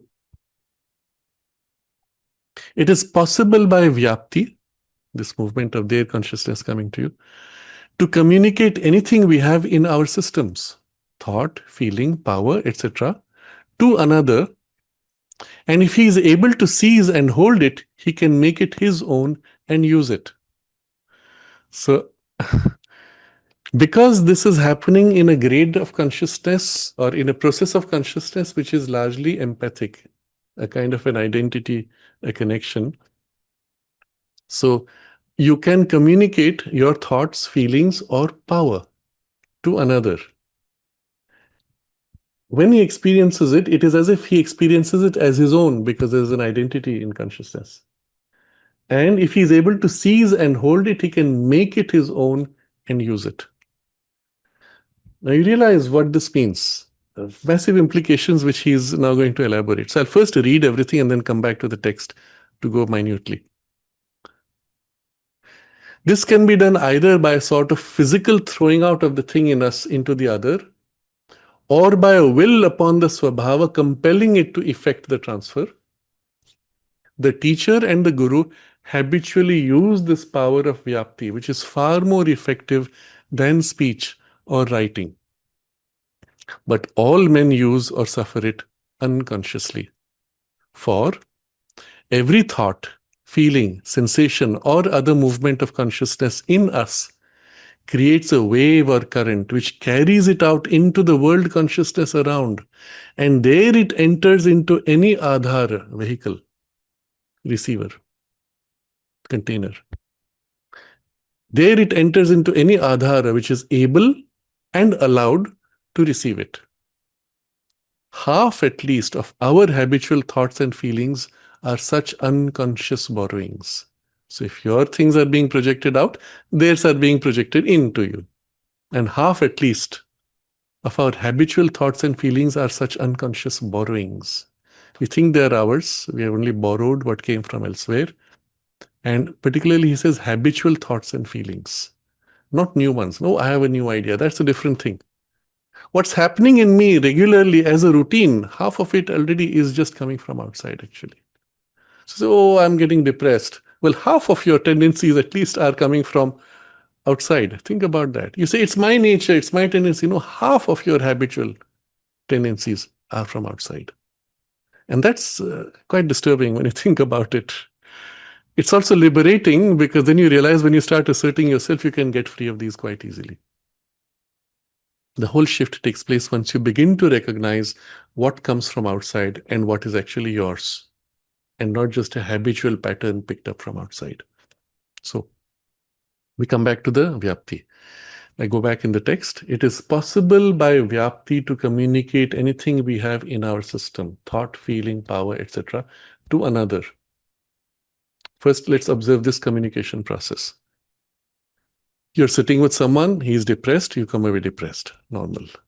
Or you're enthusiastic, he was depressed. After the interaction, he goes away and says, now I don't feel depressed, I'm free, I feel light. It was either this way or the other way, but there was the vyapti. Thought, you can inspire a person with an idea. We had a discussion and now I've come convinced this is brilliant. This is such a wonderful idea. Why didn't I think about it? Now it is my own. It's as if I developed a thought, but we picked it up by that contact. Feeling, and depression would be a good example of becoming bright, free, clear, happy, would be a good example. Power. So you can transmit a power. So I'll look at two examples of power. One is a very general type. You're full of this inspired energy. You interact with your team. They go away full of the inspired energy. And it sustains them. When they tire, I am now depleted. I don't feel any more inspired. I come back to the leader who may again give the inspired energy, and you continue. Now, this is actually a transmission of a grade of life energy, but it can also be of a grade which is more essential of even a spiritual power. But effectively, it is an intensity of power which is transmitted, which lifts the person in power. Now, the examples of this inevitably in history, particularly in the military domain and in times of war and leadership in war. One of the good examples we could take is, unfortunately, of Hitler, where he was an extraordinary leader for his military team. They would come up with all the conventional ideas which he would break through and make some radical changes, which they all thought was crazy at first. But his success gave them the faith that whatever he said, well, seemed to work. So when the war began to turn around, from the point where it began to turn and they began to lose, they would go to him with news of defeat after defeat after defeat. And it is recorded historically, they would go in these broken people almost with the bad news. They would meet him and come out and fully invigorated, full of enthusiasm and power, and give orders and get things moving again. So, of course, Hitler himself was only a medium for the source of power, which in this case happened to be Asuric. But potentially the principle could apply anywhere in any kind of power. So the transmission of power I've described here in a general way. But you can transmit a specific power, a specific ability. So a skill of a musician, when they move their voice in a particular way, the skill itself is something built up as a capacity. You listen to them, you try as hard as you can, you somehow don't get it. But then the person says, all right, let me show you. They make you sing with them. And as you sing, they as if shape your movement of consciousness at that moment to give you that skill. And that's imprinted in you. And suddenly you say, I got it. I'm able to do it. And at this point, it's a very precise, special power for a particular form and movement of, in this case, I took the voice, but it could be any other skill. It is the basis of the idea in our traditions where they would say that when a child is first of a certain age and going to be taught to write, the first words that the child writes are, so to say, written by some elder with his hand. So they will take the child generally to somebody with a spiritual background, or it is in this case, in the family, the elder of the family, grandfather or father, but who will hold the child's hand and with the chalk and write the first words, generally a kind of a prayer or the name of God, certain aspect of God, we'll say Sri Krishna or Om Ganeshaya Nama or something. I bow down to Ganesh, aspect of knowledge. So the idea of that is in that process of holding, you're transmitting, infusing, embedding a certain quality, power of consciousness, and even the power of writing. Now, this can be very precise, and sometimes it can be quite extraordinary. There's the example of my teacher's teacher, Kapali Shastriyar, who said that my pen I will give to Madhav, to my teacher, MP Pandit. My pen I will give to him. That's not a physical pen. It was the power of writing, of the written word. And transmitted, embedded, and the person has the ability. Similar thing happened with Huta. When mother wanted Huta to write of her experiences, because mother had shaped her, even her skill of painting, mother had embedded in her the skill of in the fingers. But at some point, mother said, "You will write your life story." Huta said, "I cannot write. I'm no good. I don't even have the command of the language." Mother said, "Don't worry. I will give you the power of expression." The power of expression, the ability to articulate in expression, to transmit in expression the power of your experience even. And that itself is a power of expression. And Huta says mother gave it. And you'll see when you read her story of a soul, she narrates this and it's there. It's fascinating. You read and it just grips you and you get carried away with it. Just like that, embedded. So one of the things which you see in the yoga is more and more we receive the power of the divine, and then there are specific aspects of the powers which can be embedded in this way. But in this case, from the guru, from the teacher, from any leader, also there is similar transmission. So the teacher and the guru habitually use this power of vyapti, which is far more effective than speech or writing. But all men use or suffer it unconsciously. Either you use it or you suffer somebody else's use on you. So it's one way or other, it's always happening, whether you like it or not, unconsciously. But teacher or guru habitually use this power of vyapti, which is far more effective than speech or writing. So you can give instructions by speech. You can tell the person 20 times. You can write so many letters. It'll change nothing. But when you imprint the experience, the power, the feeling, the thought, it's as if yours for that moment of the imprint. And then comes the key idea, Sri Aurobindo says. And if he is able to seize and hold it, he can make it his own and use it. Now comes the key, seize and hold. Then it becomes yours. And then you use it and it stays yours. If you don't seize and hold, while the influence is there, you're able to do the influence withdrawn, you lose it. You could not seize and hold. Now, if this is true in transmission of skills, powers, capacities, music, dance, any skill, any knowledge, any power of perception even, you can imprint like this into another. Any spiritual experience, you can imprint into another. Any spiritual state of consciousness, you can imprint into another. Now think about it in this way. This is what is really happening. When you open yourself to the divine, he is imprinting, she is imprinting into you a certain state or an experience. It's the same thing, isn't it? Except we are talking about it here from human to human, or from the same thing from the divine to the human. If he is able to seize or hold it. So there are two operations: seizing, but you couldn't retain, it slipped. Momentarily you could keep. And the other is hold it and keep it in permanence. Now you could hold but not seize, in which case you caught a little bit of it, you couldn't seize the whole. So you caught a little bit of it and that remained. So I went through this training and I feel like I was getting it, and then we stopped the training, I couldn't complete it. You see how it goes. If it happened rapidly, oh, I got it, it's complete. Since then I have it, I have never lost it. So understand, seizing is different, holding is different. You need both, and you need completely both. But we are putting in the context of the yoga, the same thing happens when you receive an experience. Oh, I had a beautiful birthday, I went to the darshan, I came back in this wonderful state. For a while, all my problems were gone, I was free, and I felt as if I was freed from all my difficulties. Then I went to go to sleep, and then I woke up and everything was gone. I was back to my old state. Notice what happened. So when the influence was given, the imprint was given, the experience was given, you could not hold. Or when it was given, you caught a tiny bit, but you refused the rest, or you were unable to take the rest, and so you could not seize enough. But what you seized, you held, and it stayed partially. Or you neither seized fully, nor were able to hold, you lost it all, and now you say, okay, that's fine, this is how I am. Notice this. Notice what you need to do to correct. And there are several things, and they are all key points in the structure of the integral yoga. This movement of opening, the faith, and all these things you will find essential, particularly in the two limbs of the integral yoga.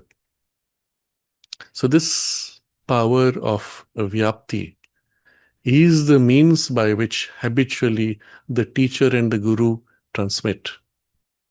In fact, this is happening at the mental level. Remember, he said thought, feeling, and power. So at the mental level, it's happening all the time in practically every classroom where there's a difficult concept being communicated, especially when there are abstract concepts. You will find that the teacher who is merely repeating words that they have read, the students don't understand.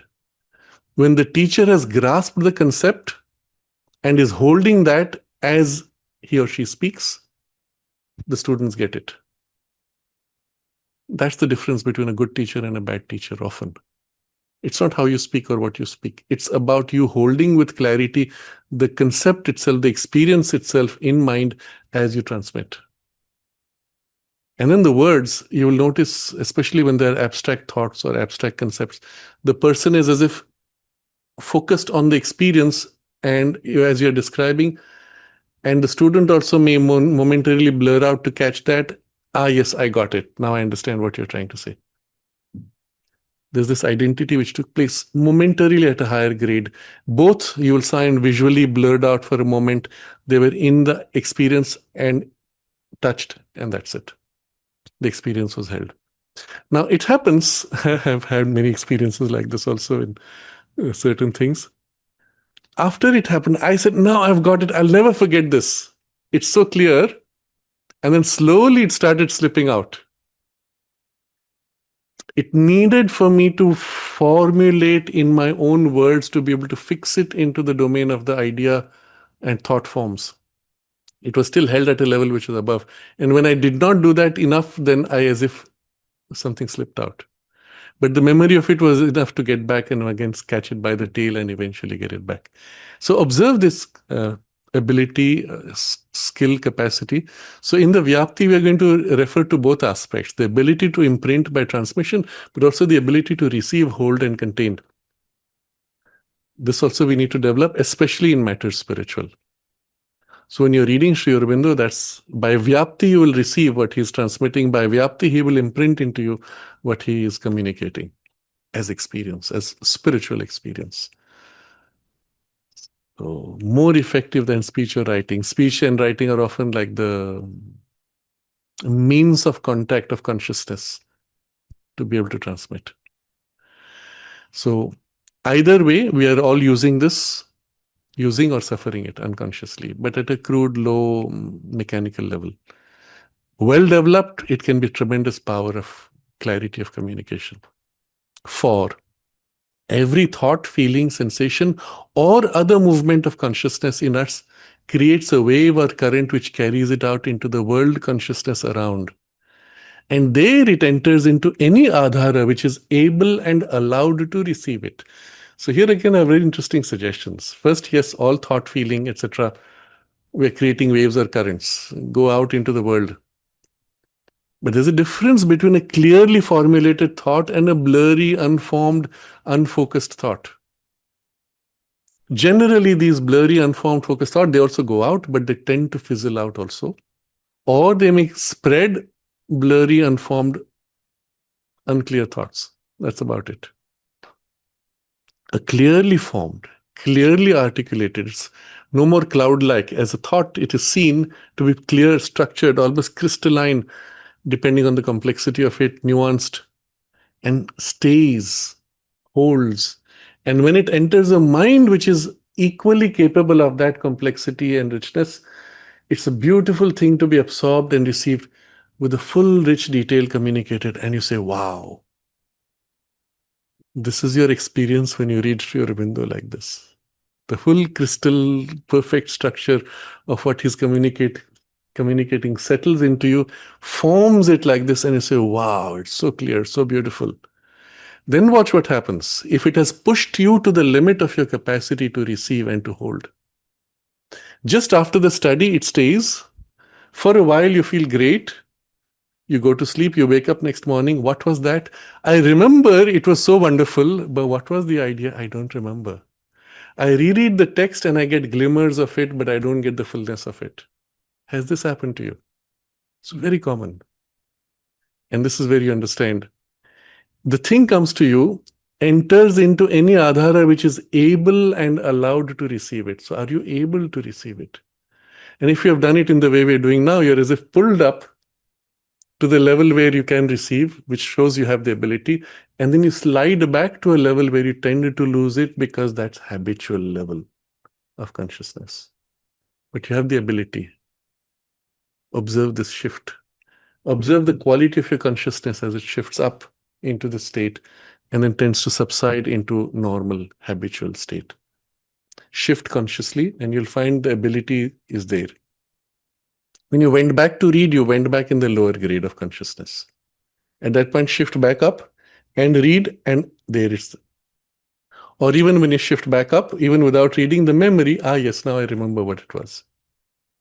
Observe these things, and with this, you will build the continuity of these gradations of your mind's consciousness, your power of receptivity, and you learn to shift and even more and more to live in a higher and more complete state.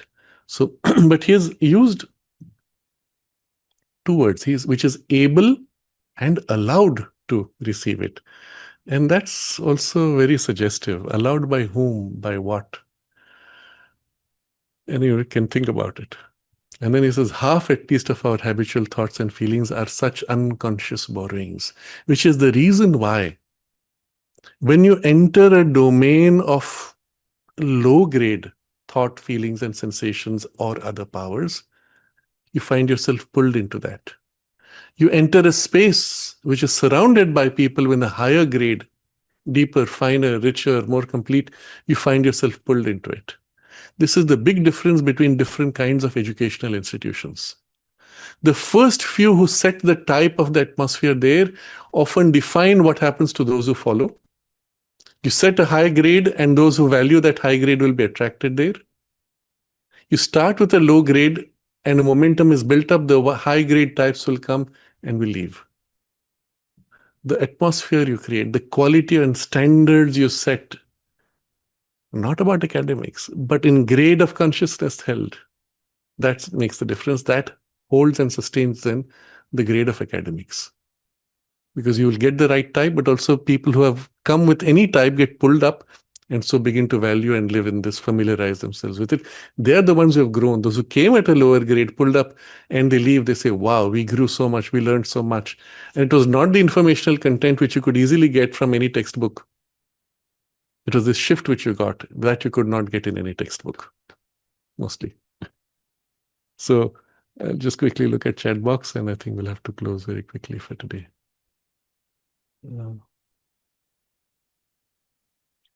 Rajesh says, I was under the impression that a higher force acting through you and reaching your spiritual are similar things. What exactly is the difference? So the difference I made was not all higher forces would be the divine consciousness or the divine mother. There could be higher beings, higher relative to you, but there could still be vital beings of the higher vital. We are mostly living in a material world, in a very material consciousness. So generally anything above seems to be relative to us higher. But in terms of our evolutionary consciousness, which is much more mental, anything which is of a lower grade would be inferior.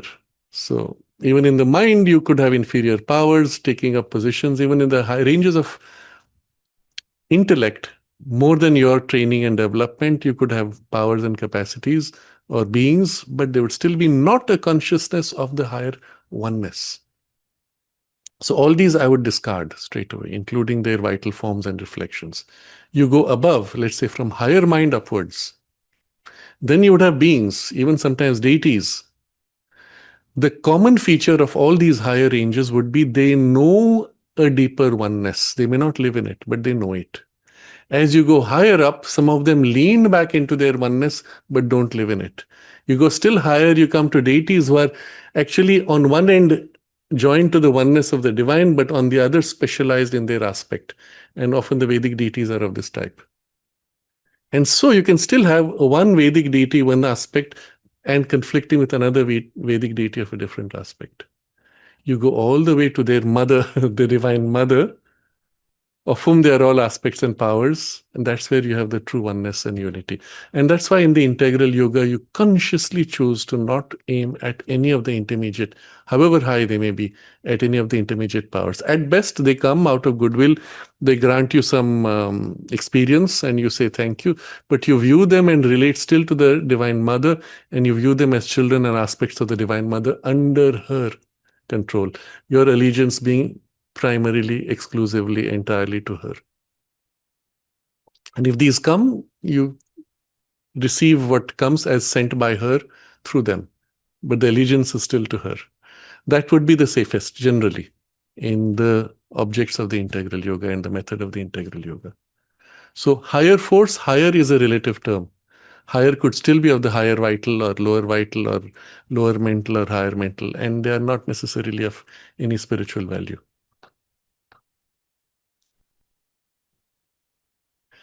V-Truth asks, what would an integral yoga perspective perceive the purpose of various pithams and lineages maintained in our country? If I have to be politically correct, I would say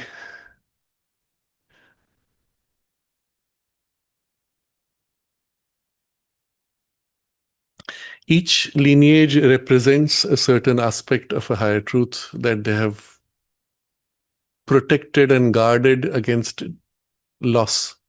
And to that extent, they serve a purpose and they are valuable. For example, in the Vedic tradition, there were specialized lineages who held a particular way of chanting and particular patterns in which they were done, and they were all complementary. And through them and by combination across them, we find a certain comprehensive knowledge body associated with the Veda. So although they're specialized into special aspects, many of them have been lost, but because there were others, through them something has been recovered. So they held a certain value, they have a certain importance.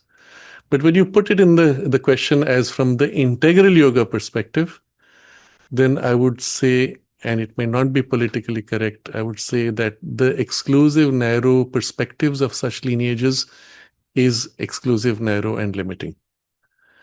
What you find in Sri Aurobindo is the justification for each one of them as specialized viewpoints. But also he places them in their complementarity in the larger unifying perspective. And we have to be able to rise into that. The moment you align to a system and its narrowness, you can't hold that position anymore, isn't it? So for you, they would have no use. At best, as protector of a particular viewpoint. To put it very materially, I set up, let's say, 5 or 6 camera angles for a scene.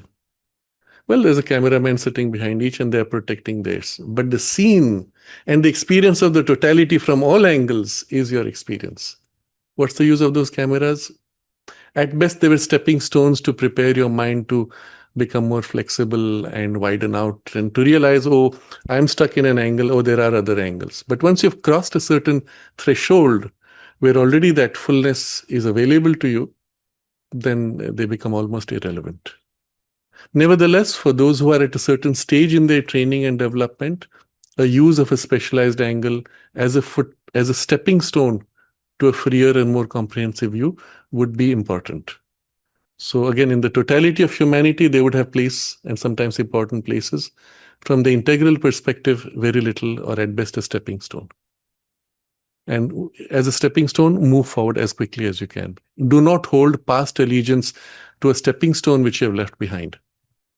Appreciate it was a stepping stone. If that was not there, there would be another. But rather move forward to the infinity and the riches of infinity that's waiting for you. Many people make that mistake. They say, oh, because so-and-so helped me get into, that was my first entry, so now I hold allegiance. No, it's not true. The divine would have helped you get in through any other angle. Hold the full picture. Focus on the future and the greater freedom.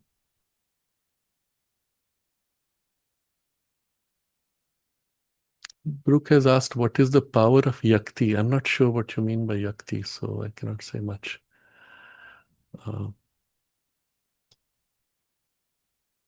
You're saying, telling your own story. I see. If you don't own the power of Yakti telling your own story, it will be used against you.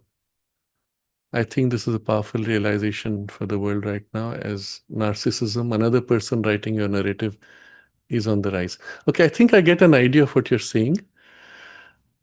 Yes, I think that can be helpful. But it's not so much about narrating your story. It's about knowing and aligning to your higher potential. And if it helps you to articulate, that might be a way by which you actualize something of it. Okay. Aditya is asking, I had a question. In some dream states, would the Siddhi of Prakamya be magnified to project into the future for precognition to dreams? What role does Akasha Tattva play in the functioning of the Siddhis? Okay, so it's an important side. All these powers which we're describing are natural and effortless in the subtle worlds. So you go out of the body, or you're in a dream state, you meet somebody, and there's a spontaneous transmission of thoughts, feelings, even sometimes powers, isn't it? Spontaneously, you know what the other person is saying, or without words. You come back in a dream. I met so and so. I don't remember speaking words, but I expressed this and he answered that, but I don't remember words. Because naturally thought, emotions connect. And the particular tendency of Vyapti is natural once in any of these worlds out of the physical body. It's the physical senses which tend to dull and limit us. So even other faculties, all of them are natural, especially when you go out of the body, which would also correspond when you're in dream state. You look at something, it's far away, but you see it with precise detail. You feel it, you taste it, you smell it, you touch it in consciousness terms, although it's far away. And then, of course, you can choose to pay attention to it, and then you're, of course, there because it's close to you in consciousness terms. So the whole experience is so free and spontaneous that it may almost feel as if all this which seem like special siddhis while you're in the physical body are just natural workings of consciousness in your subtle bodies, and you are just freeing yourself from the limited conditioning that comes with taking on a gross physical body. That's all there seems to be, which is the reason why the opening of chakras gives you naturally certain siddhis. Because the faculties naturally operating in your subtle body are now felt spontaneously while you're in the physical body, because the gap between the two is, so to say, partially bridged by the opening of the chakras. That's all it does. It does not represent a spiritual growth by itself. You understand why chakra opening, etc., has no value from the change of consciousness. Change consciousness might lead to opening of the chakras, etc. But opening chakra in itself would only open you to the powers natural to the vital and mental consciousness in the subtle body. If you say that is change of consciousness, yes, but it's not a spiritual change of consciousness, which would be fundamentally different. So you can have a spiritual consciousness with no opening of chakras and go quite away with that. Or you can have opening of chakras and have powers associated, but no spiritual consciousness. You have to recognize that they're two different things. Conservative is asking, is Sri Aurobindo still present among us? Do you have a concrete experience? Yes, Sri Aurobindo is very much present. And the mother said it was in the subtle physical world that he was stationed. He has formed there also a space. Mother described it as the subtle physical ashram. It's actually a space, a building, a construction. And there are people who have had experiences of that quite directly also. And he's working from there. The mother also is stationed there. And naturally, the station being close to it being in the subtle physical, it's also the closest to the physical. So it is also the case in the sadhana when you accept them and open to them as the guru of the integral yoga, that they assist by imprinting into you these experiences of consciousness, also this deeper understanding of knowledge as you read their books. So if you understand the basics of Vyapti and receptivity, you open in this way consciously first, and then start reading, you'll find the imprint not only of the deeper understanding, but also something of the experience you will touch, because that's being infused into you. Brooke says Vyapti, not Yakti. Okay. I go back to Brooke's question. Brooke is asking, what is the power of Vyapti? So if you don't exercise your Vyapti, you will receive the imprint of other people's Vyapti. That's a very powerful realization in the world now, which is full of narcissism. Okay, I get your point now. Yeah. So she says, thank you. This is a powerful realization for me today. What can I learn more about Vyapti? I'm a writer who has often gone in and out of writer's block and creative blocks throughout my life. Okay, I get the thing now. Yes, so the idea was if you're not exercising, you're receiving and you're a victim of the influences. Of course, it doesn't mean you have to always exercise to dominate. You can also become conscious and choose to allow or refuse influences which come from outside you. But the point is there's always this intermingling and influences going out and in. Become conscious. That should be the first thing. But to link it to Brooke's question about a writer and writer's block, I would say simply observe the state in which you are when you have a writer's block. Either you're too fixed in your current thinking, expectations, and constructions, and that's become too narrow and is blocking you. Or you're on a grade of consciousness in which you're not receiving the intuitive inspirations. If it is the latter case, shift your level and open. If it is the former case, consciously dissolve all your existing ideas and preconceptions. Make your mind completely clear and open to any and every possibility with equality. If you combine the two, clear, equal, and then open, shift your grade of consciousness to the higher ranges above and open, and wait for the intuition, you'll find something beginning to form spontaneously. Or sometimes, since you're used to writing, the torrential flow will begin. You can trigger it by invoking it, calling, or catching the thread as it comes and let it flow through, etc. But from a yoga point of view, these are the two things you would do. Remove preconception, dissolve completely, be equal to all possibilities and options, and then shift level of consciousness.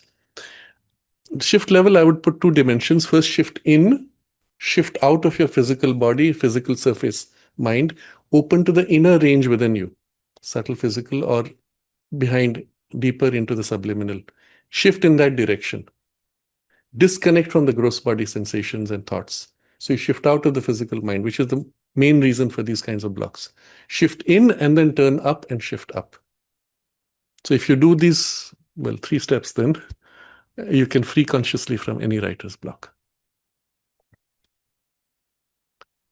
So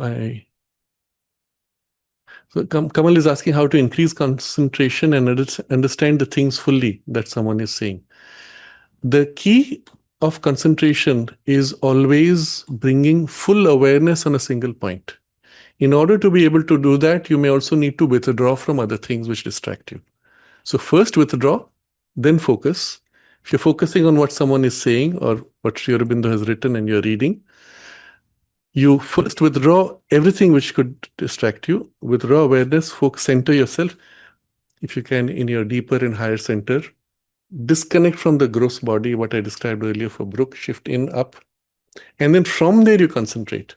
And generally from that inner and higher poise, you will find you can identify more easily, receive more easily, receive the imprint of the knowledge behind the words more easily, and so on. Because you're an inner, more receptive layer.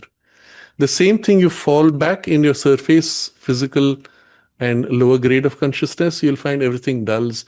I barely get a glimpse. This ability to shift in, shift up is your basic skill.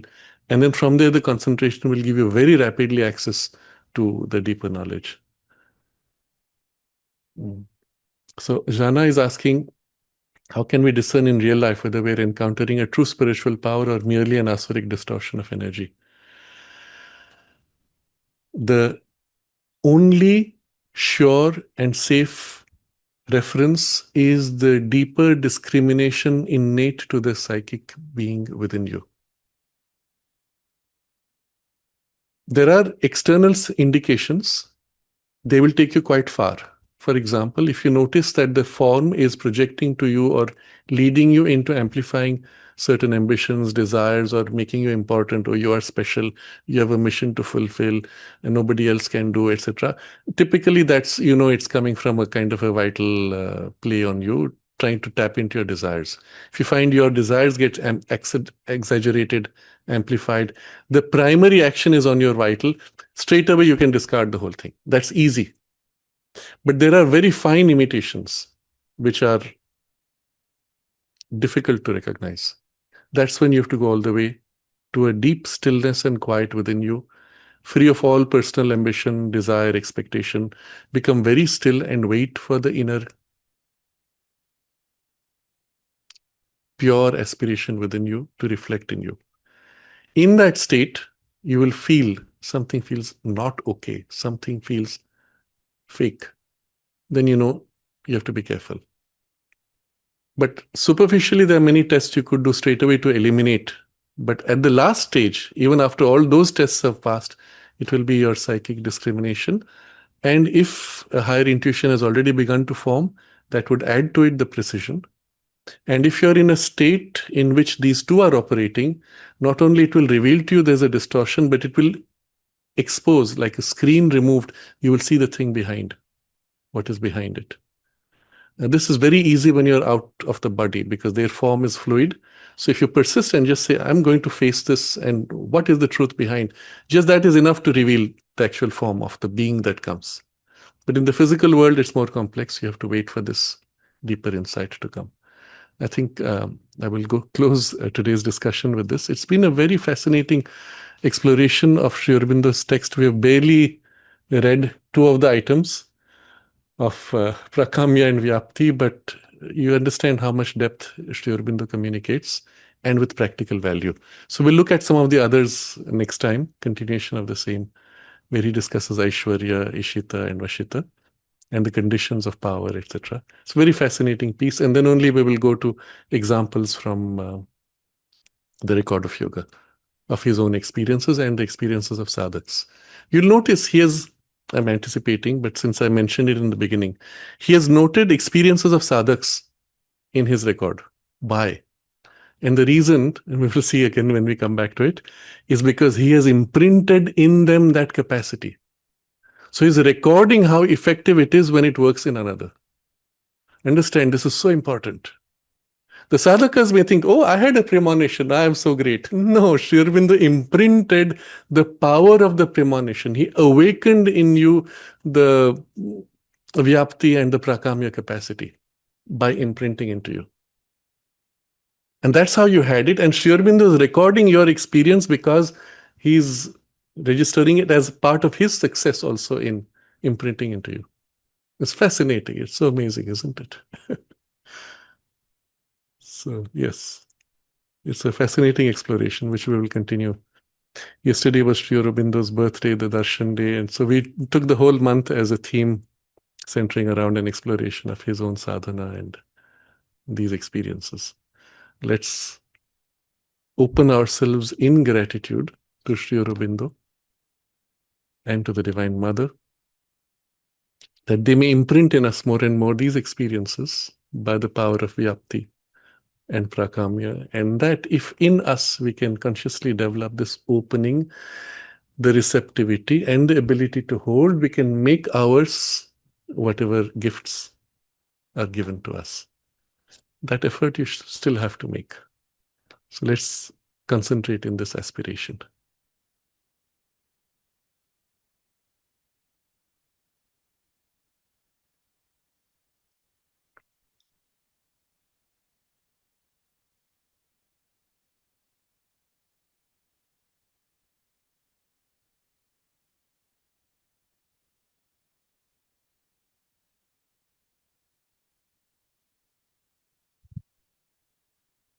Namaste.